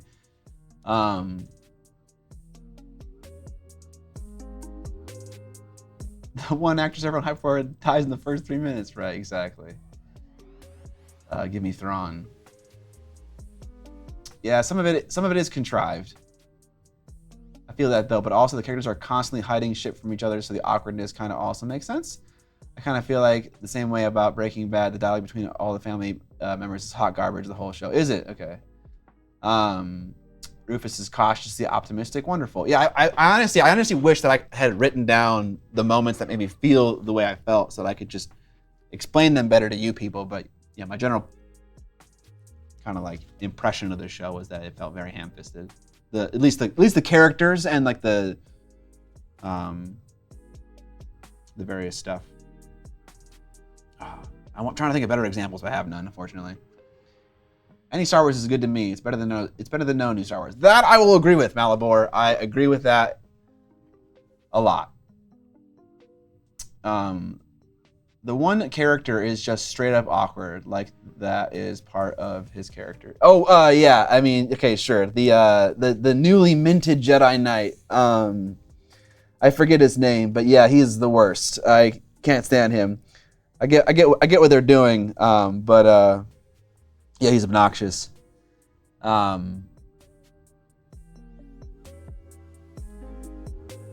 I didn't. So I agree with Toadhammer here. It was not casually obvious to me that Carrie Moss is going to die in the first episode. I did not pick that up from having watched the trailer like 1 or 2 times.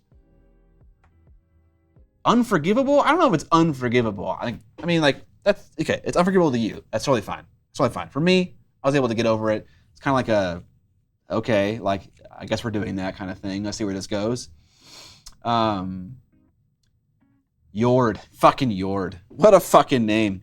I will say that I also watched the first 5 episodes, I should have just finished it, of Tales of the Empire. And that movie was visually striking. And also it had a really good soundtrack. Like the music and the sound effects were big. And like the imagery was very cool. I don't think like the storytelling was necessarily like leaps and bounds better, but it was just really cool. Like I really enjoyed it, and that possibly might be coming from my own bias of enjoying bad guys more than good guys and stuff like that, and that's like a bad guy focused thing. But from like a visual and imagery standpoint, I think that one did a little bit better than the first 2 episodes of Acolyte. And I haven't finished the Barriss Offee storyline yet, but I finished the other one, and it was okay in terms of a narrative point of view. Yord.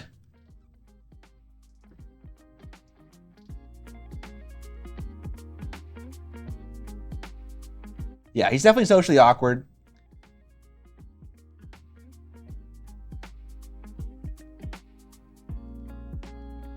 Definitely socially awkward.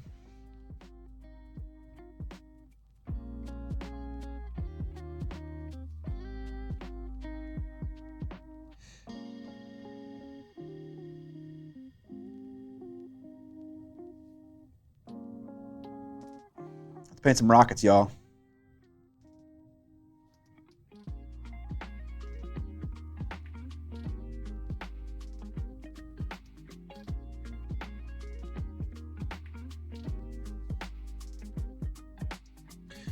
Both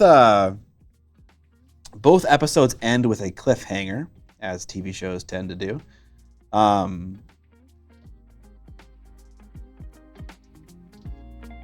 And they didn't really feel like cliffhangers. They felt like kind of like, again, very forced and awkward.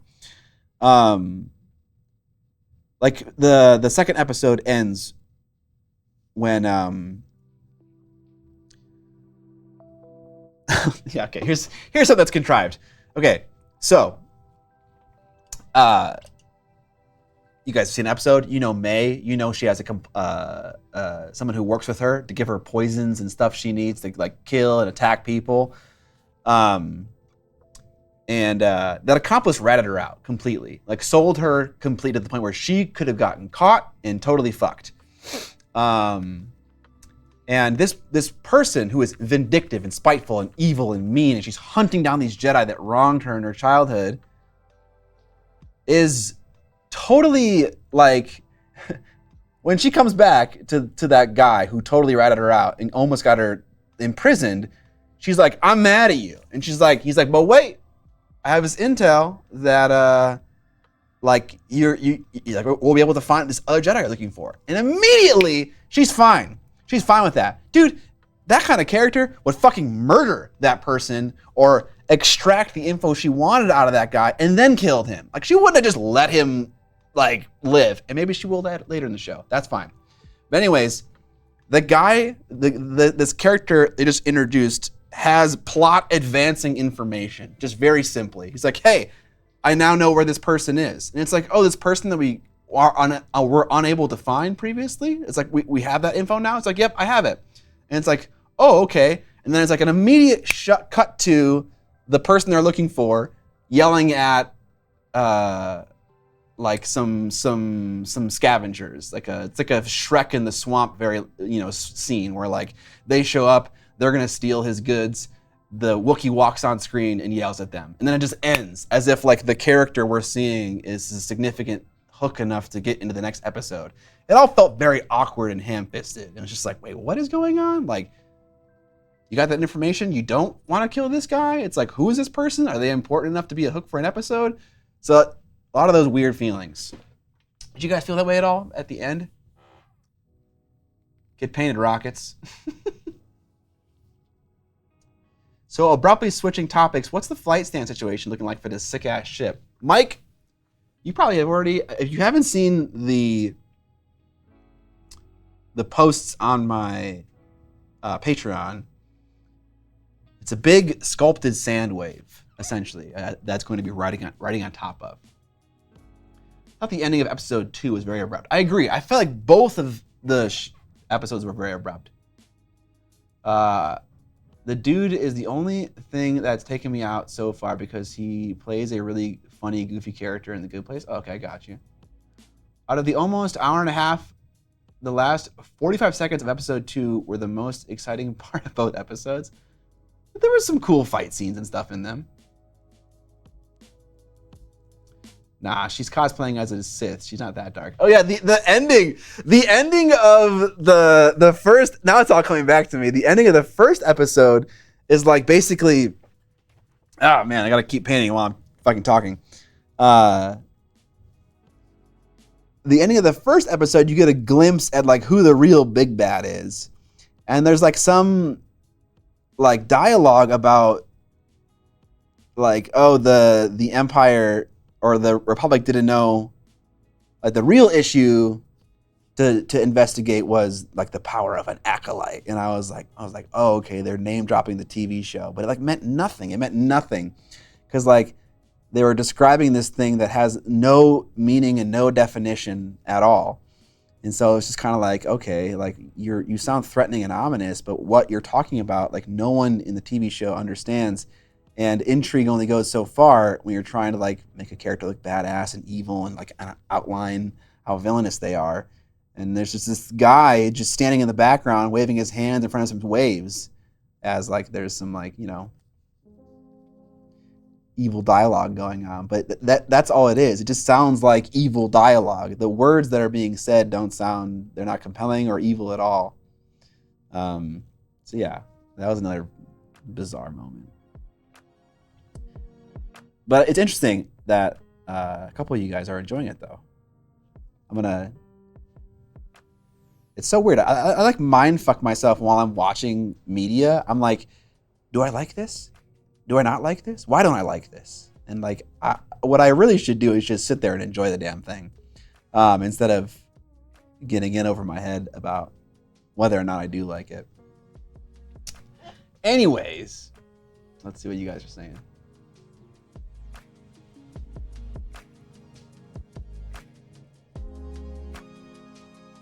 The one line about the power of an acolyte was very weird. Yeah, kinda.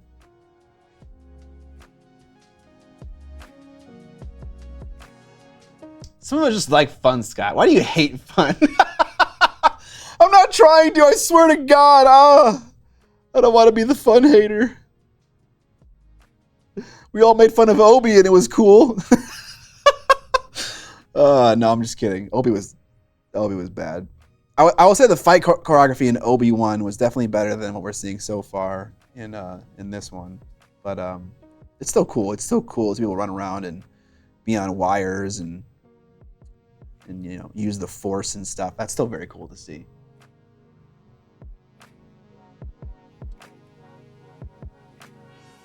Yeah, what I've said sounds like I don't like it. I do like it so far. I'm excited for more. Yeah, I agree. I am excited for more as well. Understanding why you do or don't like something is insightful. I agree. I really spend a lot of time thinking about that. I like to think about that at length. I actually have a video coming out that kind of talks about that as a topic. Kind of more of a video where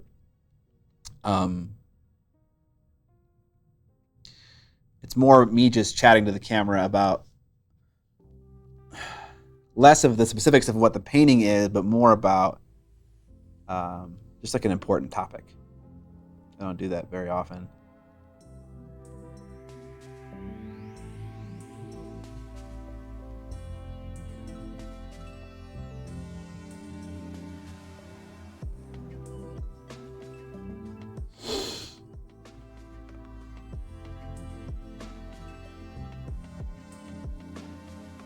In before Blue Ghost carry Animas. Yeah, 100%. 100% is going to happen, dude. I was going through the Museum of Modern Art recently, asking myself whether I liked things or not, regardless of painting's status. Right, yeah. That's a very interesting thing to explore. It's a question that people have a hard time with, honestly. It's like whenever someone asks you or tells you that they like something, and your immediate response is, okay, why? Like immediately they feel like their taste is being questioned, and they have there's a huge problem with that. You know, you can't question someone's taste because it's just personal preference. But I don't care why, or sorry, I do care why they like what they like. I'm not questioning that. I just want to know why. I want to know how they arrived at that decision. Because this is very interesting to kind of hear that justification from people. Hear how they kind of come to the conclusions in their head. And then very often people are like, I don't know why I like things or I don't like things. And so just asking the question starts to get the ball churning a little bit, where it's like, oh, okay, well, I'm going to start thinking about this a little bit more in depth. Not to say that I'm like better than for doing that or anything. I'm not trying to imply that. Rockets!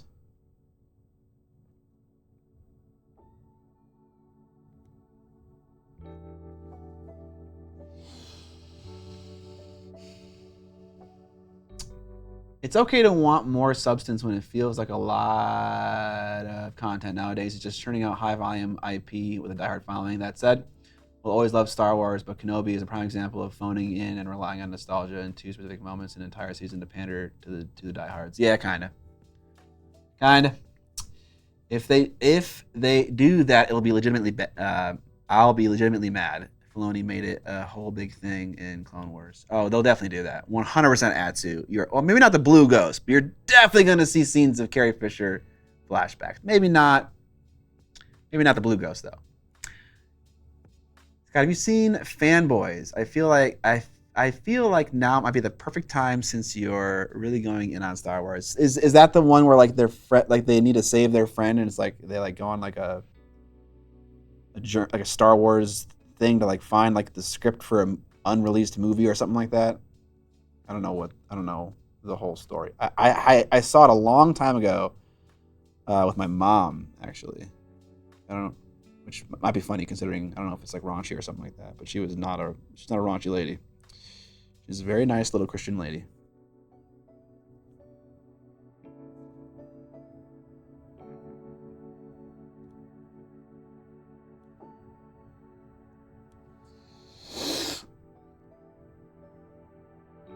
So you heard it here, folks. Scott thinks he's better than us. Well, obviously, if you see, you see how many subscribers we have, dude. Subscribers are a measure of your value to society. So you guys basically pale in comparison to me. Get wrecked.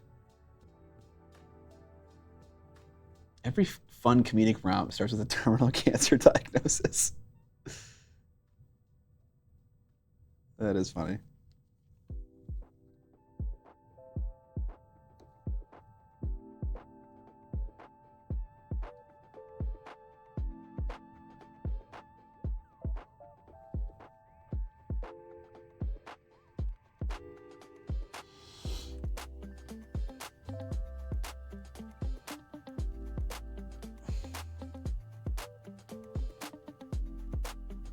Oh, I also watched for the more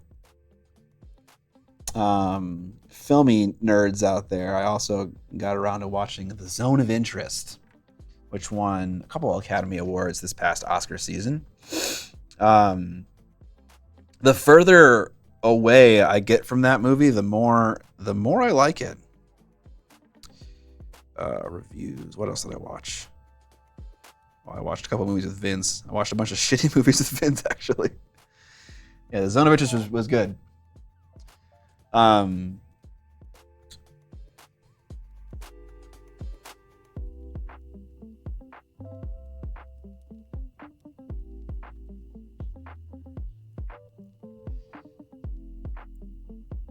Yeah. I'm going to talk about The Zone of Interest a little bit right now, so if you don't want any spoilers, dip out for probably 10 minutes, 5 minutes. Amber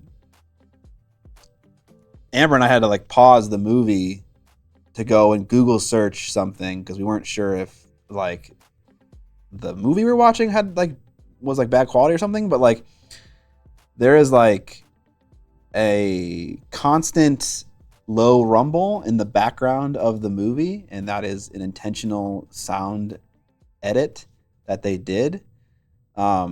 And the reviews I briefly read in the middle of watching the movie said that it's like barely perceivable, but that's like total bullshit. It's like it was very obnoxious and loud.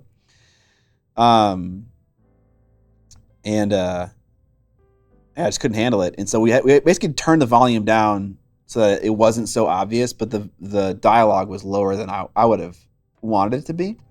But that combined with all of the other background sounds of like Auschwitz and like it operating were like fucking oppressive. Like they were so much to handle.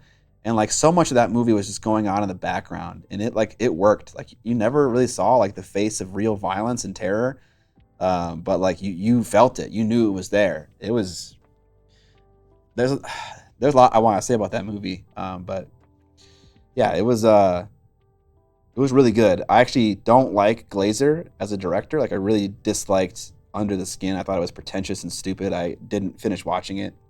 And there's a bit of pretentious, stupid art houseness in this movie, but really liked it. Really liked it. I thought that he was able to tell a story without much specific dialogue and like narrative, but the story was very clear and obvious. It was good.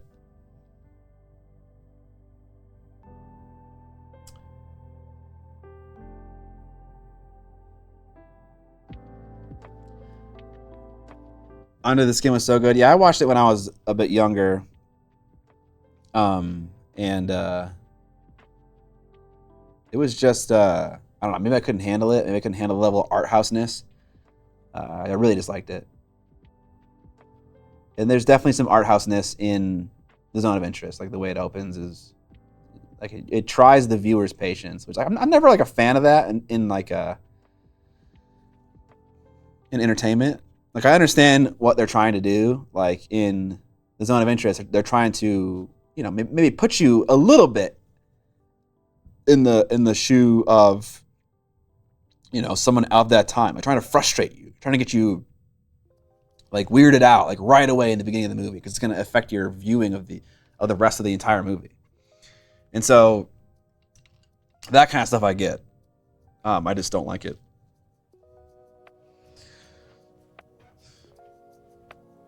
All right. More rockets to paint. Conversely, my wife and I watched Terrifier and Terrifier 2 over the weekend. Holy shit, those were great bad movies. Terrifier, oh man, your wife can handle a lot when it comes to horror movies, apparently. Those movies are ultra fucking violent.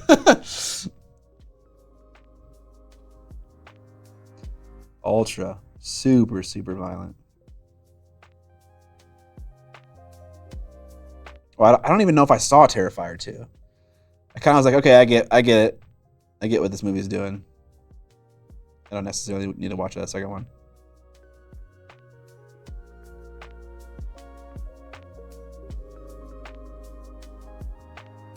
I don't remember it being like so bad it was good though.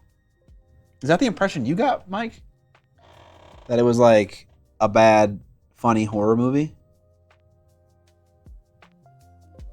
Because to me, it was just like your typical modern slasher, but like turned up to 11.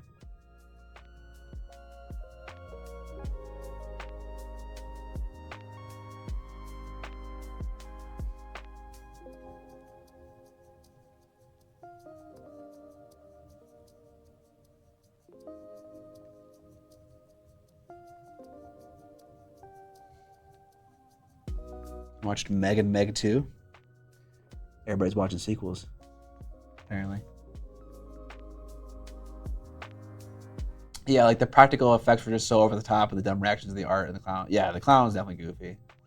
I watched The Vision of Escarflón over the weekend. It was dumb, but I enjoyed it. Sounds very fancy.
Have I watched the show called The Curse? I have not watched The Curse.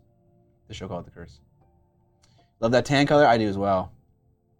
Terrifier 2, I think, is worth a watch. They really try to establish some mystical lore that I think they're going to lean on in the third one. I can't believe they're making a third one, yeah. I have not seen Killers of the Flower Moon just yet, but I would like to.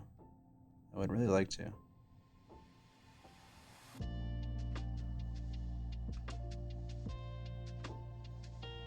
That one, I've heard, is very sad. I think Evan watched that and said that he was like crying. So I get that kind of feeling, Mike Genie, when you're like, you know what? I don't want to watch a movie that's like actively making other people like weep.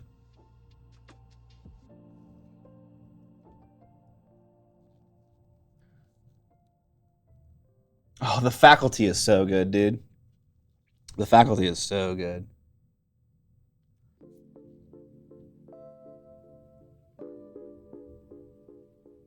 Three and a half hours. Jesus Christ. Has anyone seen One Cut of the Dead? One Cut of the Dead is an amazing movie. It's an amazing movie. I've seen it. Very, very unique zombie movie. I also recommend it if you guys haven't seen it. One Cut of the Dead.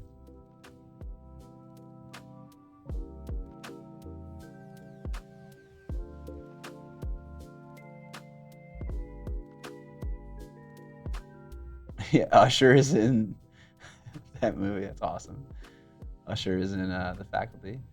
The Event Horizon will always be my top psychological thriller with some gore in it. I haven't seen that one.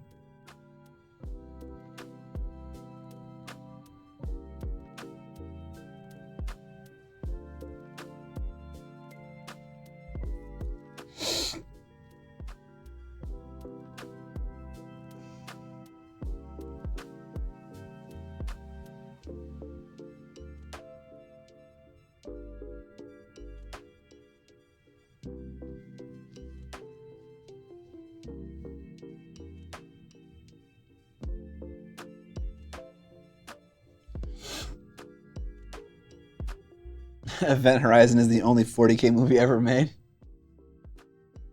I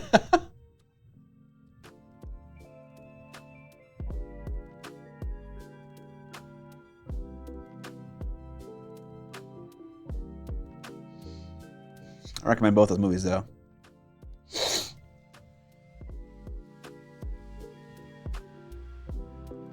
The Faculty and One Cut of the Dead.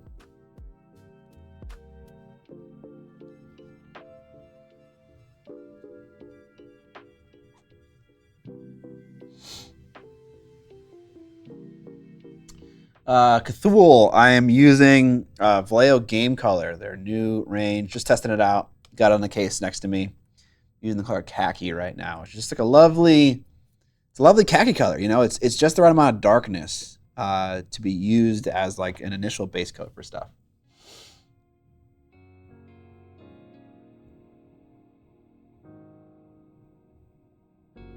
Yeah, it's definitely a weirder movie. Total 420. Looks really smooth. Yeah, it is pretty smooth. I'm not watering it down too much, even.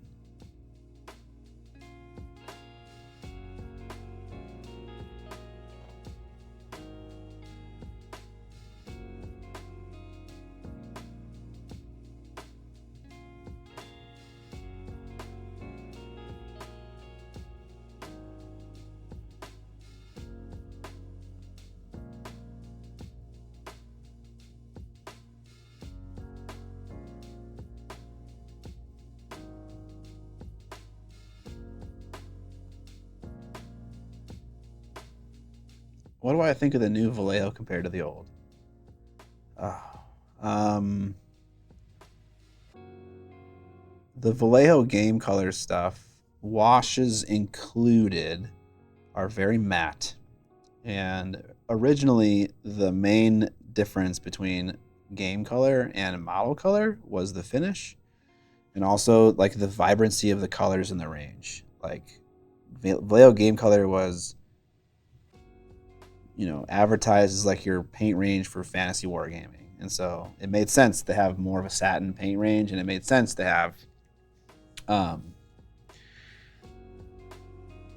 more vibrant colors available for fantasy worlds, and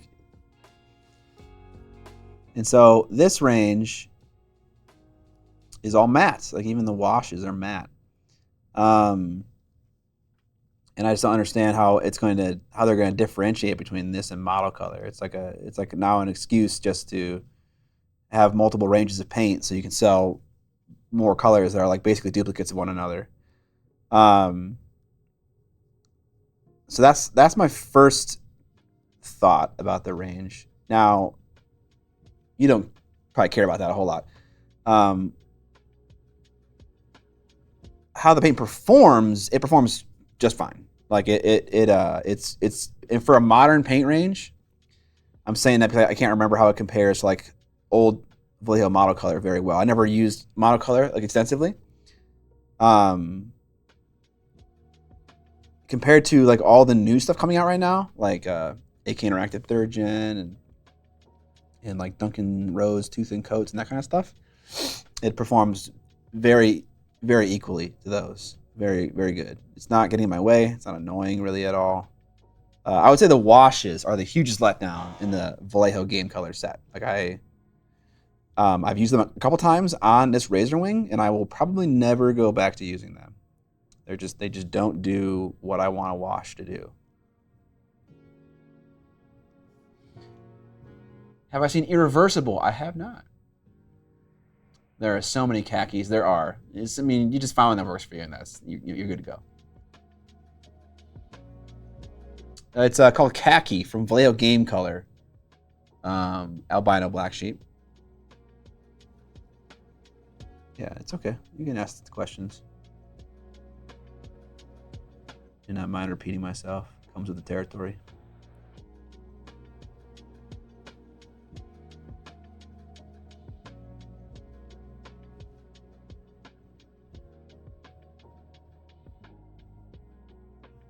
I just started to use Pro Acrylic paints so far. I love them a lot. Yeah, a lot of people really enjoy Pro Acrylic.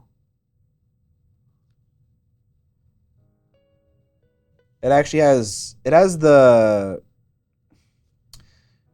this is anecdotal evidence, but it has the most devout fan base that I've ever come across for a paint range, and that does not mean anything about the quality of the paint. That could simply just mean that their marketing is good. But having used the paint range, again, it's a very solid paint range, very usable. No huge issues with it that would keep me from wanting to try it out. But I don't really have any real experience in it to know if it's, or to have an opinion about it and how it compares.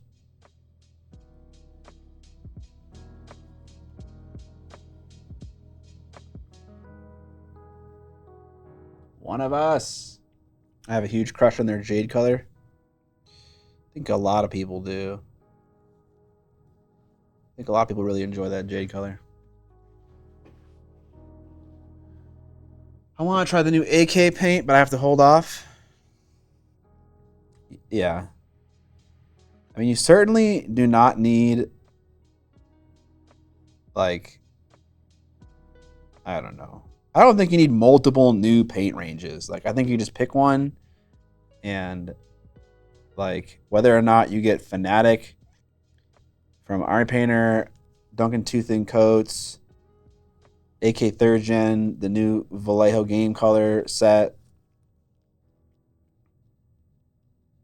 insert any other paint range released in the last 5 years. I think they're all going to be good enough for a daily driver.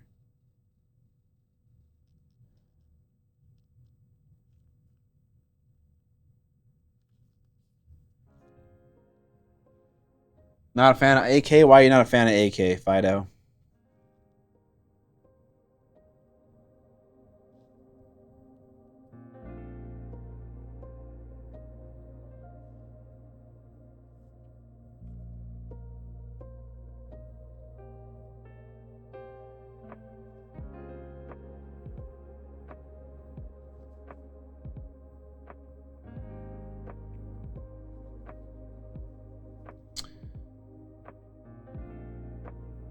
The droppers for Pro Acryl suck shit. Yeah, they're not.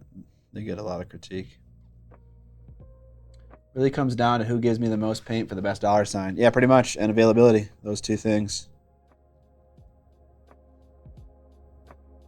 Like, it doesn't matter if Chimera makes the best paint range. If they can't get it to you, then they're dead to you, right? As a consumer.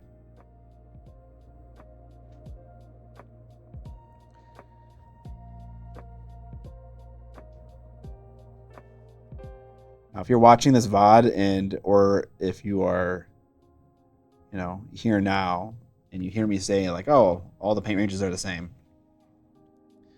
That isn't necessarily true when it comes to like specialized paint, like fluo paint or color shift paint or like artist grade paint, like anything that's like not your standard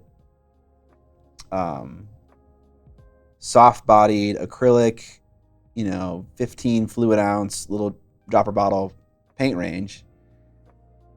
If it's not that, then I can't vouch for it. But A lot of the ones I've been using lately, and I've been using a lot of new paint ranges. They all work pretty well. TT Combat, another one I tried out recently.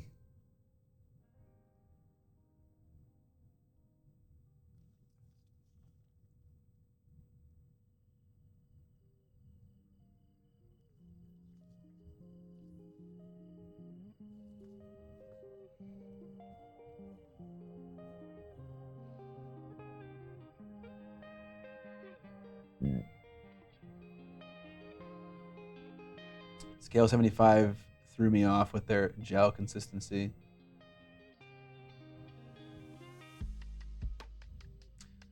Honest question, is it weird that you have to spend over $200 to get free stuff on the new Mindwork Kickstarter?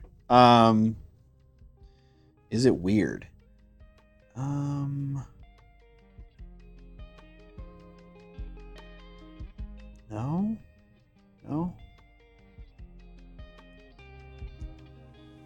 I guess it really depends on their budget, right? And the value proposition. Like, getting free stuff in general is just sick. And if they've determined with their finance department that like that is the point where they are able to offer free stuff and still turn a profit, then you know, then it is what it is. Is it weird from a Kickstarter perspective? Yeah, it's a little weird from a Kickstarter perspective. Like typically the big companies that do a ton of, you know, awesome small giveaways, they happen at a lower, you know, value than that. But it's hard, you know.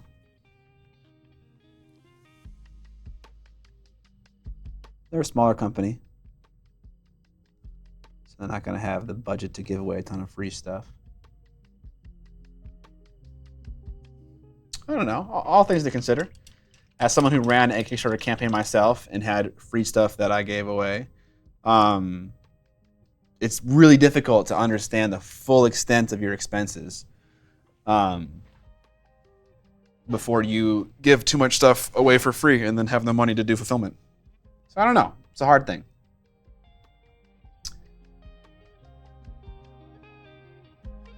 I've tried to avoid AK ever since their controversy a few years ago with them using the Holocaust and the Rwandan genocide in their advertising. Understood. Considering how much / what free stuff they're giving, no. Kickstarter making you think you ever get free stuff is weird.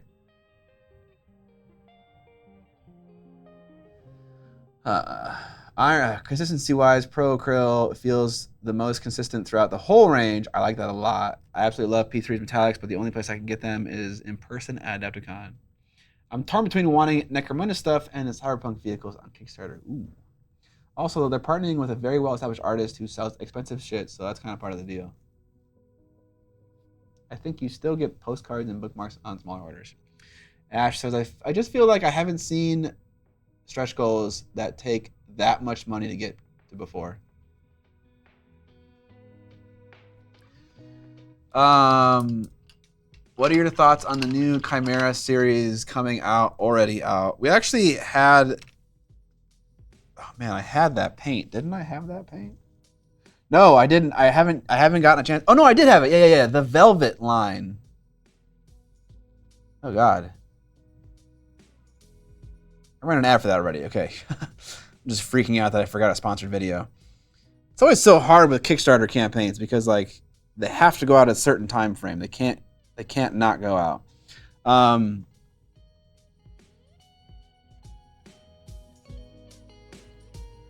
just want to hear you read this out loud, then do the moist sound.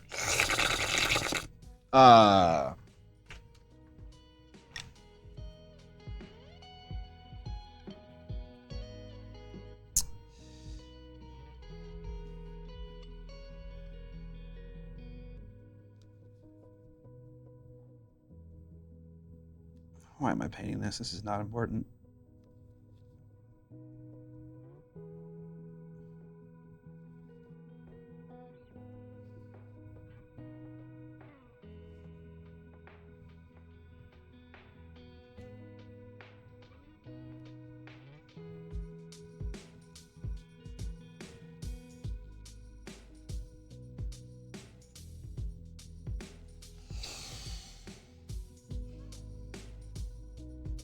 You're welcome, just a replicant.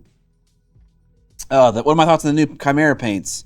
Yeah, I use them briefly for their designed purpose. I glazed with them. Sorry, not all of their designed purpose. Just the glazing part, and it worked. It worked very well. Do you need more paints to help with glazing? It's kind of up to you as a consumer. You get to make that choice for yourself. I also use them for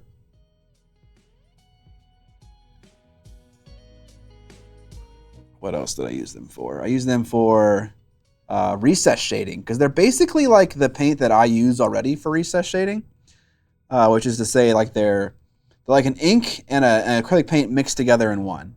That isn't how they made them. I don't know how they made them, but they feel like that, right? They're very high flow and they're very opaque. And so you can mix them into acrylics to get a higher flow and still keep saturation. A lot of stuff like that. So I think they're pretty good. I think they're more of a specialized thing. And if you feel like you need a paint like that has high flow and high pigmentation to help with stuff like, applying filters, doing glazing, doing recess shading, mixing into acrylic paints to increase their flow but not lose saturation. If you feel like you need those specific things, it does what the tin says. The new Chimera paints, Velvet, line or whatever. I was not planning on getting more paints, but the Velvet looked interesting, and then now with the Braum Kickstarter, I'm getting it for the value. Nice. I think that's a reasonable impression. Now I need to figure out a new paint rack to support all of this. The Velvet seems similar to the Monument Transparent, which I think seem cool. Nice.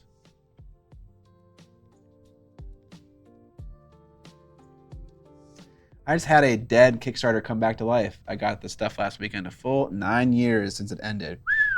That is a long time. It's a very long time.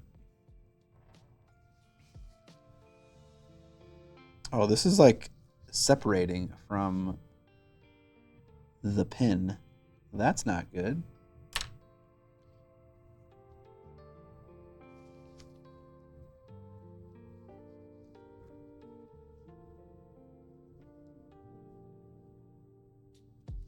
All right, let's see if I can like crack it open and stick some super glue in there and then drive it shut.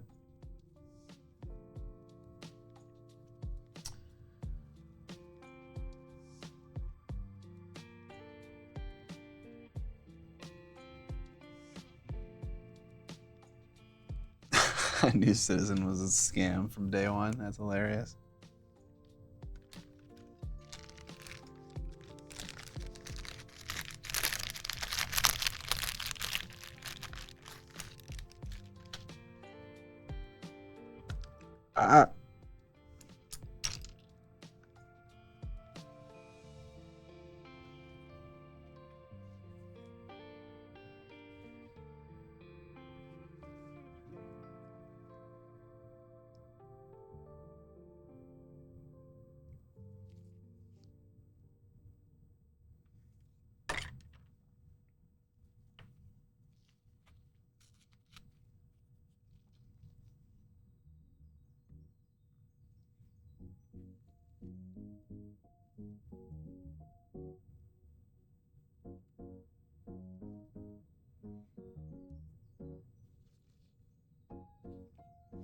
All right, get that glued up. I'm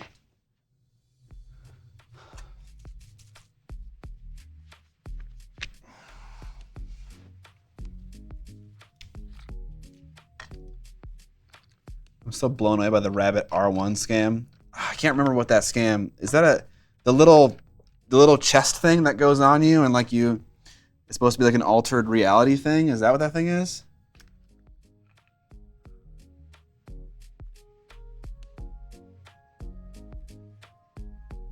You know what? I always get tweaked out whenever I use paint on stuff I just super glued. I'm just gonna spray the whole goddamn thing. I'm gonna hair dry it. Muting for a second.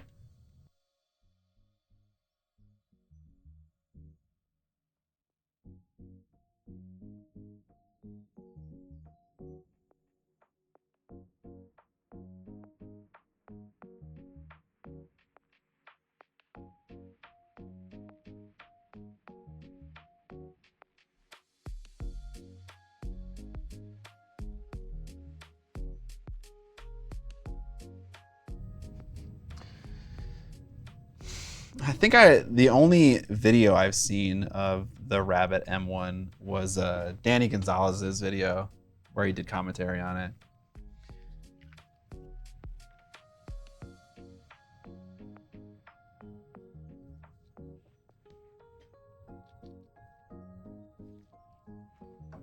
It was basically just making fun of it.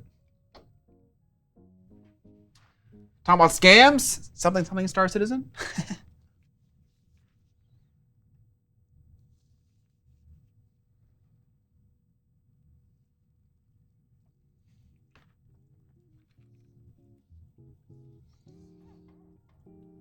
You guys hyped for the Dune RPG? Dune Awakening? Or no, that's the... What's the TV show called?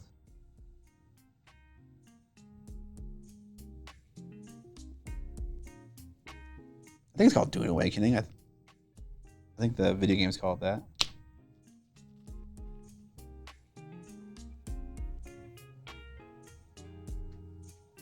Scams? Is Broken Apple in the room? Oh no. Yeah.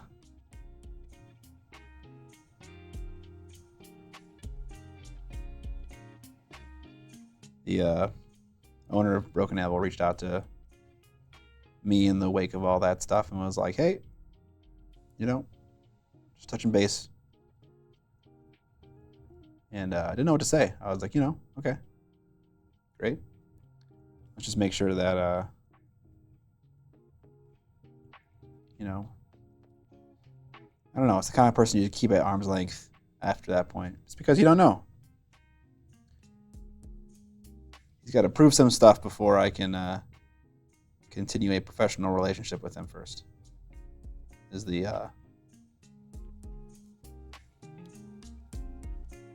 least that I can say. Dune Prophecy, thank you. Dune Awakening would be the video game then. Gotcha. Dune, would you love me if I was a worm? Dune Adventures in the Imperium? I'm worried how interesting a sand planet can be. When someone talked about the Dune TV show, I misheard it as Doom TV show. That could have been interesting. Weird, but still. Oh my god, okay, yeah. Speaking of Doom, the fucking medieval Doom game? Dude, my friend, I got a buddy who's like deep into the video game world. He sent me that trailer the moment it dropped, and I was just cooming immediately. I was like, fantasy Doom game. I mean, it's still very much so a shooter. At least it seems that way. But goddamn, that's a day one purchase for me. For friggin' sure, bud.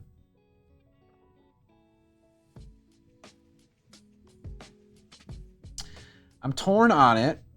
Dune Awakening. On one hand, I want to get Dune Awakening. On the other hand, I'm at a point where I am playing fewer and fewer video games. Totally stoked to watch Dune Prophecy as well. I'm straight up a Dune goon. Grizz Christopherson? That's probably the greatest term I've ever heard in my life. I'm right there with you, brother. I'm a Dune goon. Dune goon. I feel you on the different place, different life kind of thing. Because like I would love to play a Dune video game. Do I want to play an MMO or an RPG? I mean, like, I don't even know what it is. I think it's some kind of RPG. I don't know if it's a MMO RPG or more of like a single player action RPG. Like, I don't really know what it's supposed to be. But I'm concerned that it's not going to be the genre of video game for me. But we'll wait and see. We'll wait. I'm ready.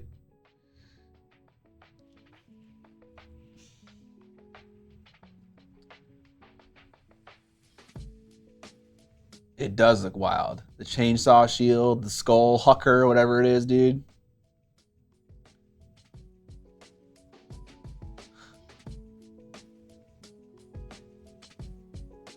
I don't want a Dune MOBA. Man, I don't even play a lot of Dune, or I don't even play a lot of Dota anymore. It's so sad.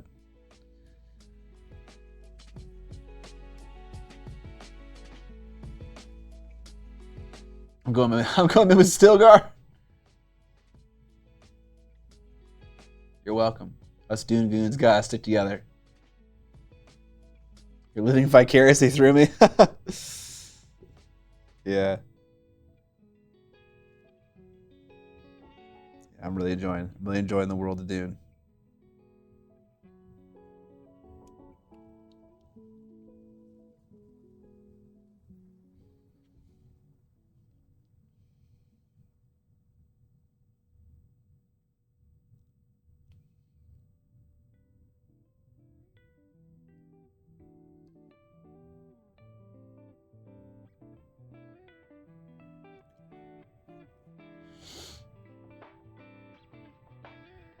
See, that's the thing I'm hoping it's not Total 420. I hope it's not World of Warcraft, the Dune version. Because, like, that's just sadly not going to be the kind of game that I have the time to play.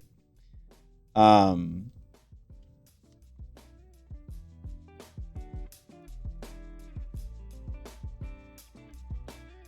feel like, I don't know. I'd love it if it'd be more of a single player action RPG type of game, like Jedi Survivor. That'd be amazing. Feel that I can barely play video games with the Elden Ring DLC dropping soon. I'm probably set through the end of the year. The screen fades to black and then you awaken on a cart. Gotcha. Welcome back to Skyrim. Oh no.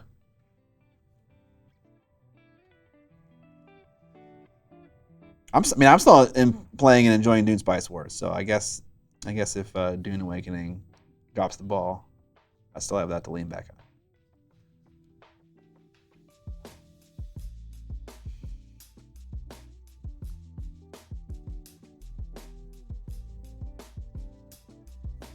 You guys want to see something stupid I did with this conversion?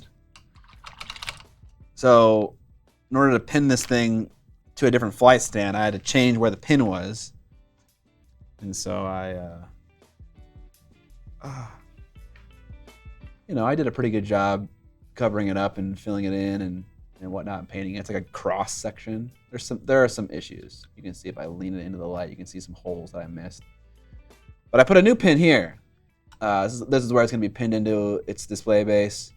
So one problem with this, the location of this rocket or pin, and that is that the rockets go right here. Good job, Scott. Yeah, it goes right there, and I don't know how to deal with that. I think I could just have one rocket gone and dispatched, because like there is one that is like in the process of shooting. So it stands to reason that there'd be one that's already missing, or I could like cut this smoke in half or cut a rocket in half and just work the pin around the rocket. That's not like totally unfeasible, but yeah, I fucked up with the pin. How is Spice Wars? It's great. I've never played a game like it, where it's like, I've never played a 4X style video game, which is like Civ, for instance. This is more of an RTS 4X hybrid. And so it's like, I'm very familiar with RTSs. That's what I grew up playing, like Warcraft 3 and whatnot. And so it's fun to like get to dip my toes into the 4X mechanics while still having a bedrock of RTS mechanics that I'm familiar with. So yeah, I'm really liking it. It's really good. Heart plug polar simulator, nice. I love stupid things done for the second conversion. Nice work. You float around and do gross stuff, dude? You are Baron Harkonnen. It's a VR game. Just need a gentle bend on that pin. No problem. Maybe. Yeah, that's another thing. It's I could just angle it. It could just. I don't think that's gonna work. I think it's like right where the rocket needs to be.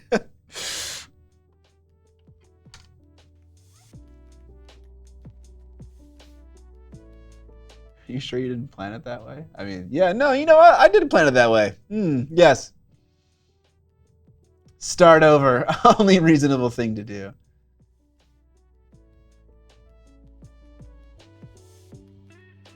Could you make the one shooting have smoke inside the rod? I mean, I'm assuming you're meaning like surrounding the rod and smoke, and yes, probably. If you leave off the rocket near the pin, the one being shot should help draw attention. Yeah, that actually, the shooting one is supposed to go on the opposite side of the airplane because that's where all like the airspace is going to be. The pin is where the sand wave is coming up. And so if there's not a rocket there, I don't think anyone's going to notice it just because there's so much other stuff going on under the base. So yeah, I think it'll be okay, ultimately. Just Dremel a little. That's Dremel a little scoop. Oh, okay, I could do that as well. If they made a Dune RPG, I think it would do best if it played like Kenshi. There is a Dune RPG.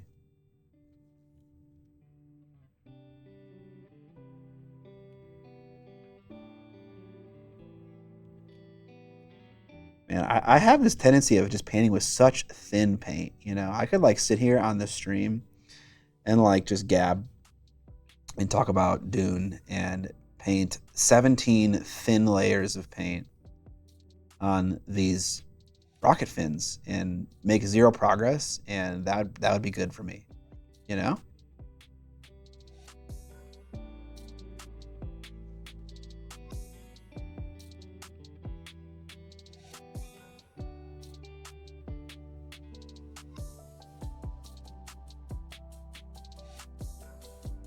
I should like paint with thicker paint.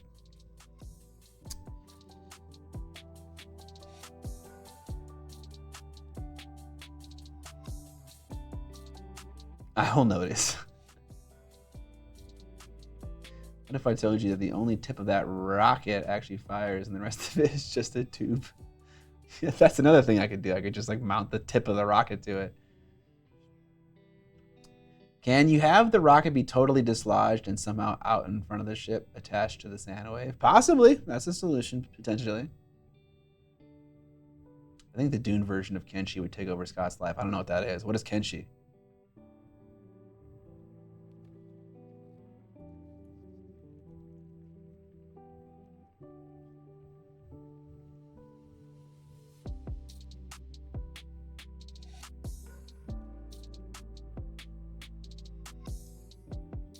You know, it's so weird to think about how like I can go from a black surface like this to like an 85% opaque khaki surface with one layer of paint. You know, the order of magnitude that I increase the value by is substantial. You know, it is very substantial. And then every subsequent layer of paint I put on, which I think is at pretty much the same level of dilution, gets me like 5% closer. And you would think with the type of transformation that is occurring on the first layer of paint that it would take 2 layers of paint and you're fucking done. Like there's nothing else needed. But that is not the case. And it's strange.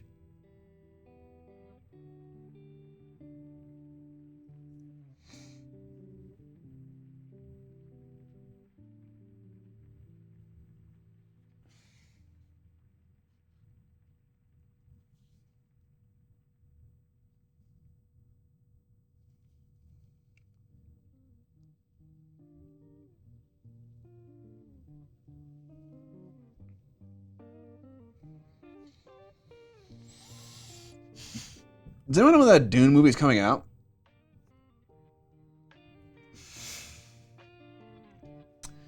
Kenshi is like Baldur's Gate 3 had a multi-billion dollar dad that went to get milk. Oh, so it's like a not as good version of Baldur's Gate? Is that what you're saying?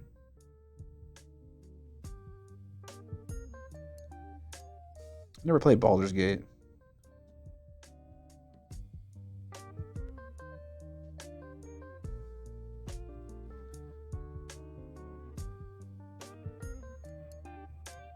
Later this year. Okay, nice.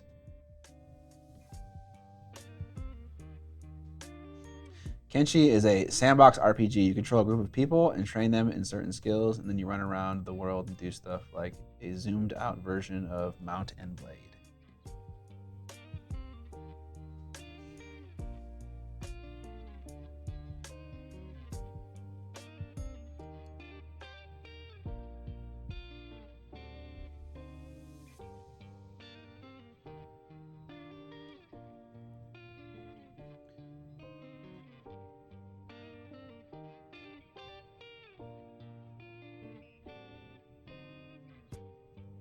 Getting some Dune or getting some D&D ideas from ChatGPT. That sounds like a fun idea.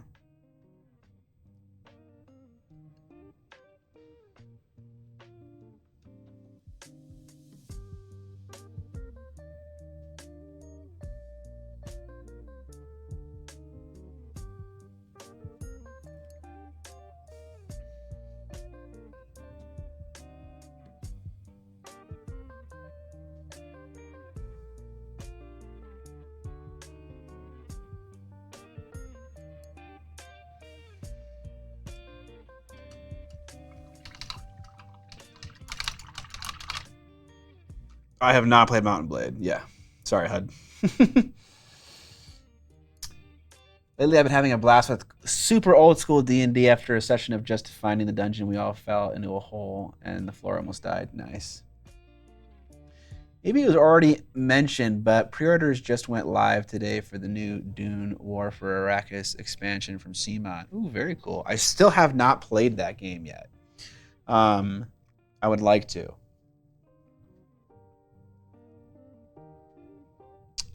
What's the expansion about, though? What does it add to the game? All right, I need to, surprisingly, get some more khaki paint. Got a couple of Mount and Blade lovers.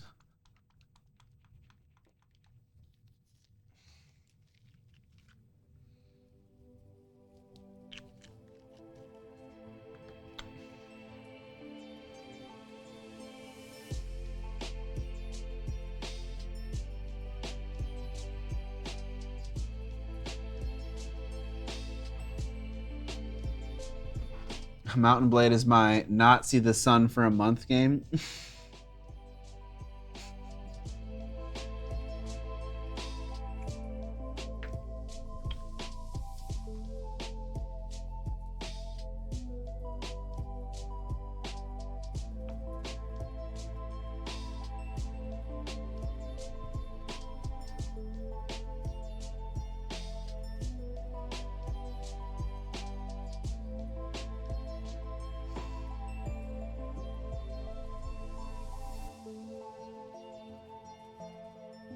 Chad, if you want to spice up, say you got a significant other, and you want to spice up your typical evenings, what do you do? What do you do to spice it up? You know, you got your standard routine that you do every day, or a couple of things, 3 or 4 things. Oh, but now it's Tuesday, and you want to do something different. What do you guys do to spice it up?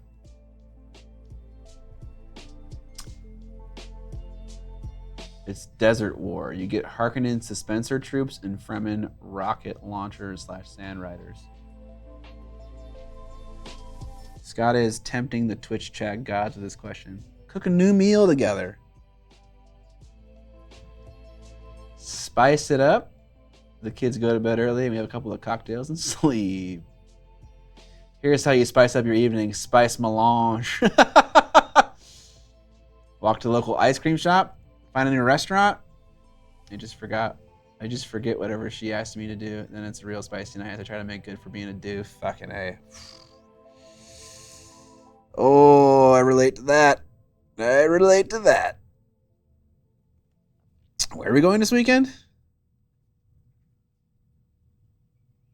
Only told you 3,000 times.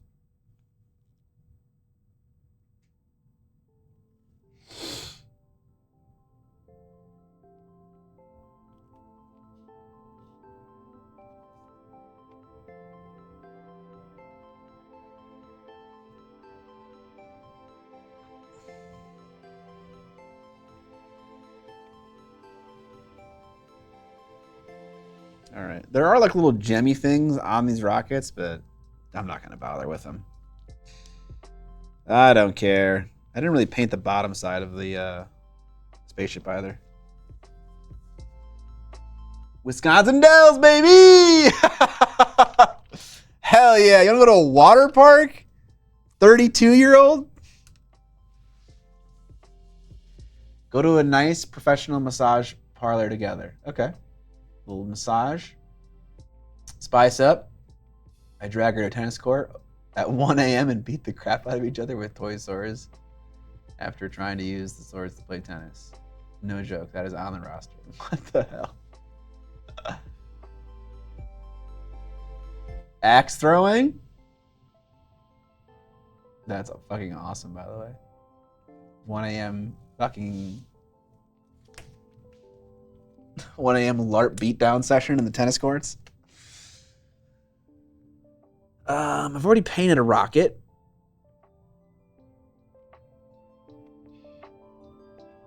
I think I'm just gonna paint this one so it looks more like the other ones. Walking the Mall of America is fun if the weather is bad. Yeah, cool. Thank you for the answers, guys. Me and my wife are trying to do an explicit date night every single week. And we switch off every other week. So on this week is my week to decide what we're gonna do on our date night. And it can be like an indoor thing or an outdoor thing or an at-home thing or a not at home thing. Do whatever you want. And so this week is my week, and I've decided to do go through an art lesson together. And so we're going to try to learn how to do some basic illustration with like a little course that I found, a little free course. We got a lot of drawing materials, but we rarely ever get a chance to use them. So I figured we'd put them to use and practice some illustration. My wife and I have competition at arcade bars like Dave & Buster's. Winner gets to pick. Right, the food. Legit answer, find a local place that does art classes and crafty things. Yeah, for sure. We've done that before as well. There was a class we took a long time ago where we painted comic books. That is definitely a good idea. Stained glass workshop. Nice. I'm so bad at planning things. Like my wife is very good at that. It's definitely a skill she has. And like I'm just so awful at it. And so I'm just looking for ideas. Haven't been doing it a lot. Just did it one time. My wife's last date was us making some pizzas together. Like homemade pizzas. And that was a lot of fun. And my idea before that was I ran a little Jeopardy show for her based on things that she knows about. She loves game shows, so I figured that would be a fun idea. But yeah, I don't have a lot of great ideas for stuff like that, so I appreciate all your ideas, guys and gals. In the afternoon, pottery class is fun. Yeah, we did a thing where we made like an ice cream cup once. In the afternoons, go out and learn to play disc golf. Disc golf. Mini painting. Oh, yeah, maybe.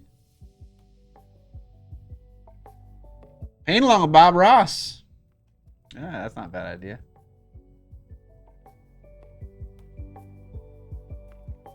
Making pizza tonight. Awesome.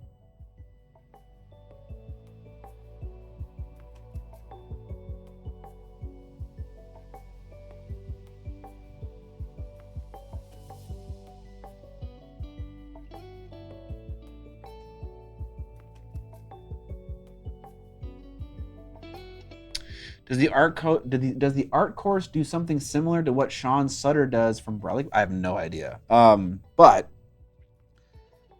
it's I looked at a couple of like free online art courses, and it's called and I don't know if I picked the right one or if it's gonna be any good, but it's called Drawbox. Draw a Box. It's a website and it has a bunch of lessons on the website itself in both video and text form. So it seems pretty comprehensive. Although I don't know if it's going to get too lost in the weeds too soon on. We'll see what happens. Take care to see Dune 2 for the 5th time. Yeah, I shall love that.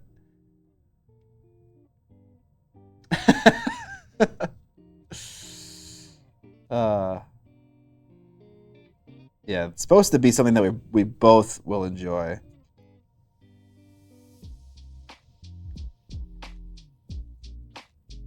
Although, who doesn't love Dune 2? Let's get real. Come down to Moonseat and I can show you through the Bob Ross experience. Whoa.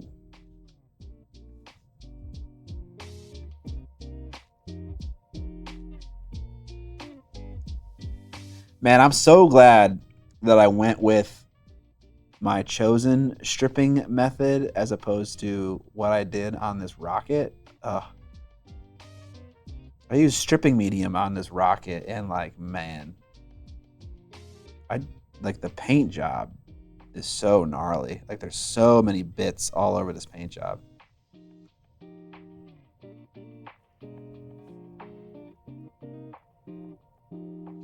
I thought there was a ton of bits on my paint job from what I did, but having base coated this a second time, a little rough.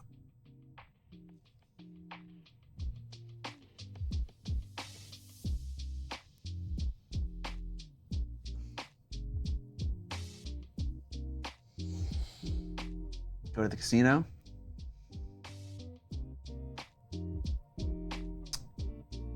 Easy one on the couch to play. $1 Million But, where you try and find the weirdest realistic thing your spouse will do for $1 million. The week after, offer her $10 and dare them to do it. Nice. Like a real $10.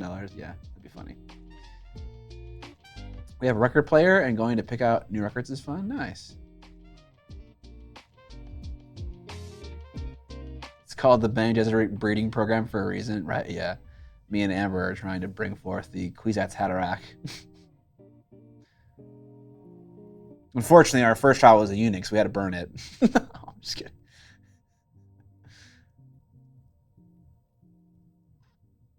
That was a terrible joke. I'm so glad I went with my chosen stripping method. Yes, that's a great sentence.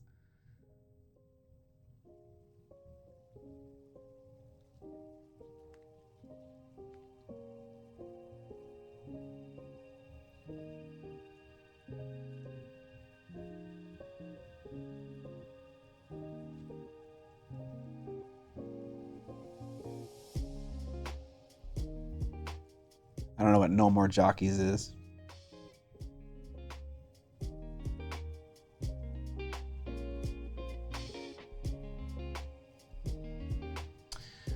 A little $5 limit on buying weird gifts from the airport gift shops. That's kind of fun too. Too bad you can't just casually go to the airport if you're not flying, you know? You just show up. You just show up to shop and eat at the food court.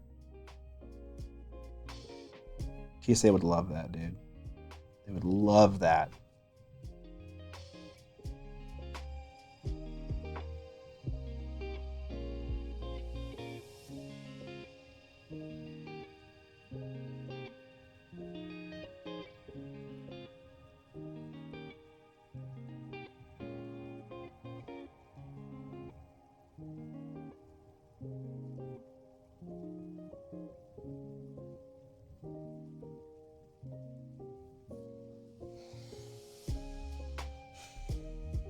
I absolutely hate the airport, says the Turtle Dad.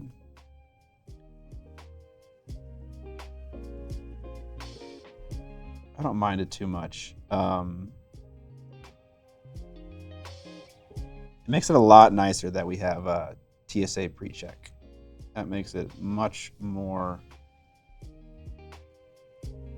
palatable of experience.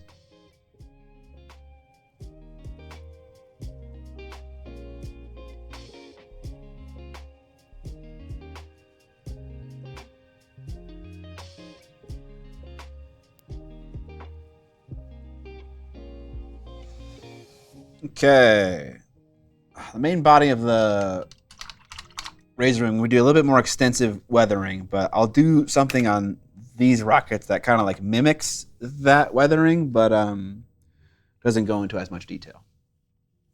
Minor league games.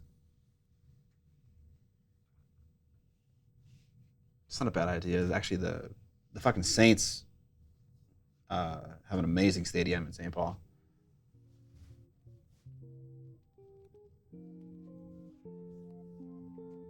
No More Jockeys is a game by Alex Holm where you take turns naming a person, real or fictional, and a thing about them. Then that eliminates all people based on that characteristic. For example, Scott Walter. No more people who make videos and put them on the internet. Okay, all right. So then I would say like Gandhi. Be like, okay, no more people that live where Gandhi lives, does what Gandhi does, look like what Gandhi looks like, and stuff like that, right? The Saints Stadium has some of the best food around. Really? I've been to the Saints Stadium before, but I didn't take the time to really test out the food, I suppose. As far as stadiums go. Okay, I got you. Yeah, sure.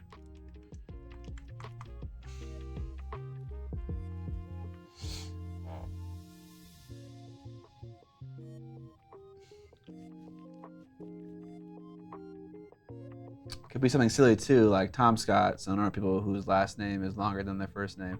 Oh, so you say a name and then you say no more people that match this description, and that description is only one element of that person's life. That's what it is. Okay. I think that's what it is, at least. All right, I'm gonna mix some of this khaki and some of this brown leather color to get a chipping color.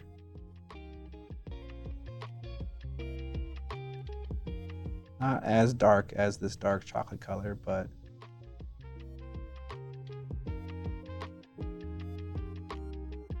darker than the khaki.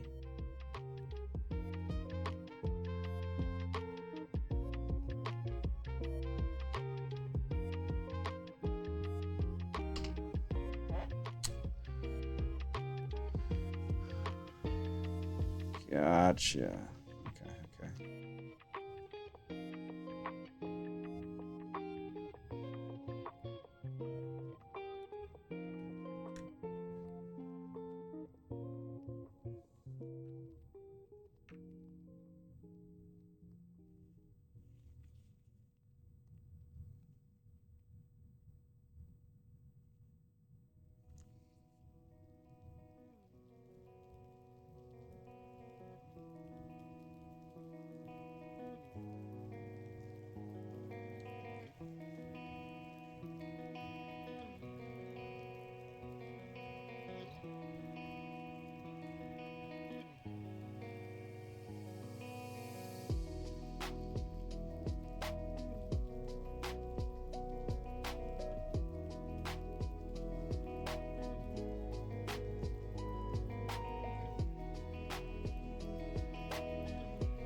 Welcome back, Brutal Burrito.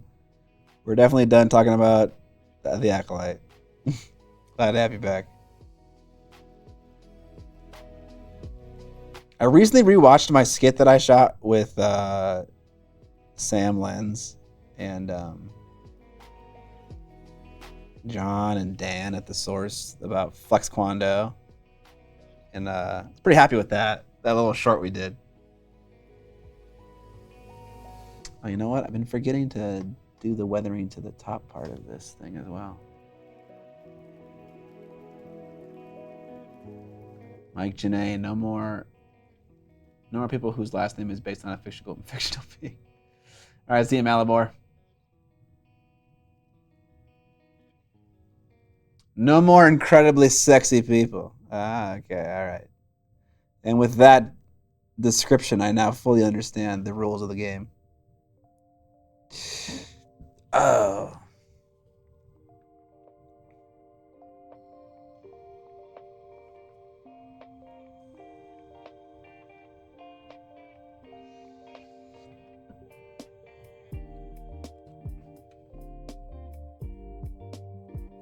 Flex Quando is an amazing skit. I'm not gonna say it's amazing, but we definitely had a lot of fun making it. Oh no, I'm getting shit on the black.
All right, let's stick some of these rockets on and end the stream.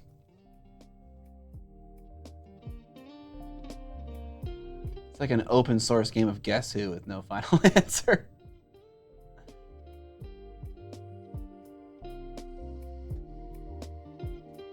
What kind of smoke tails do Tricari missiles make? I have no idea. I have no idea. There it is. There's my angled pliers.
Must have a super glue out here somewhere. Yes, I do.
I mean, what kind of propellant are they using? Is it blue or orange or blood red? Oh, it's blue, baby.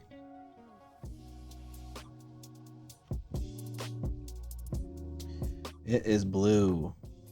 In fact, I don't know what these little egg things are on the hull of the ship. I painted them yellow and blue. And the lore of my cabal, which you might have heard a million times already, is that they've stolen a sun, and they currently are trying to use that sun for like a power source.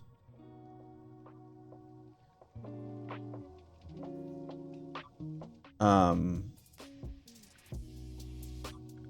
so the little eggs to me are like the batteries for the power source. Hold on, I need to like tack this down with some accelerant. And the yellow eggs are like the sources that are like have stored the energy, presumably from like a fuck me, man.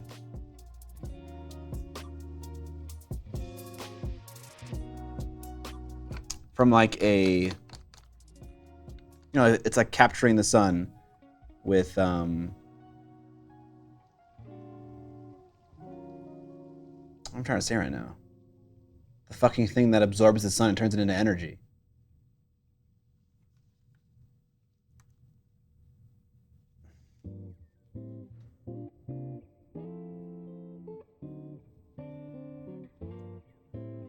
Dyson sphere?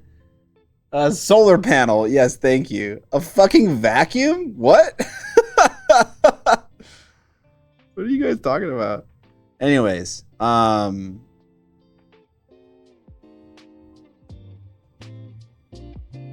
yeah, so the solar panels, they charge up the little eggs. The blue ones are the ones that are currently fueling the ship, and the yellow ones are like energy sources that have not been used yet. I don't know what the little egg-shaped things are actually for, but I kind of just made that up in my head while I was painting them to justify like their paint scheme. I have no idea what they're for actually, though. So if you know better than me, please do not hesitate to correct me. I don't know if I glued this well enough. Oh, you know what? Given the fact that it just fell off, I would say that I did not glue well enough.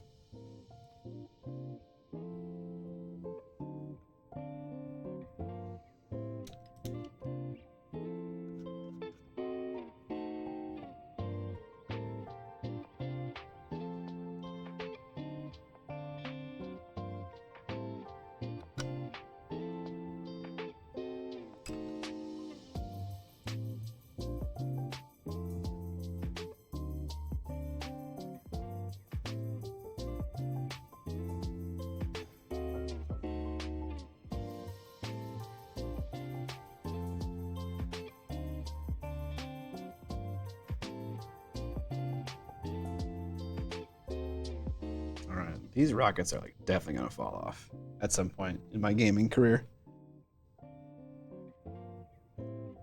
All right, we're gonna be done here soon. I just kind of want to get a look at what is this gonna look like with this rocket shooting out.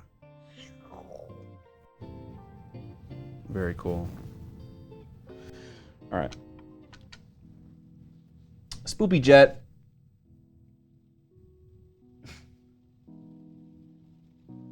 Bruh, Google it. Yeah, Google it while I'm painting miniatures with no access to a computer. Does it get up and Google it? Nah, I have a chat here. Chat is my Google. Dyson sphere is a giant metal ball that surrounds a sun that is internally lined with solar panels. What? Really? That sounds crazy cool.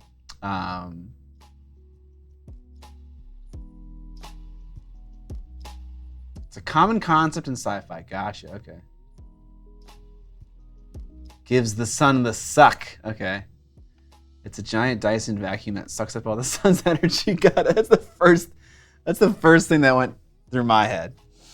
All right, y'all. I'm gonna head out. Thank you for hanging out in the stream. Thank you for chatting. Thank you for sharing your opinions about Star Wars and just being good people in general. I really appreciate you guys. I'll be back again next Tuesday. Same time, same place, twitch.tv/Miniac at 1 p.m. CST to about 4:15, 4 p.m. CST, something like that.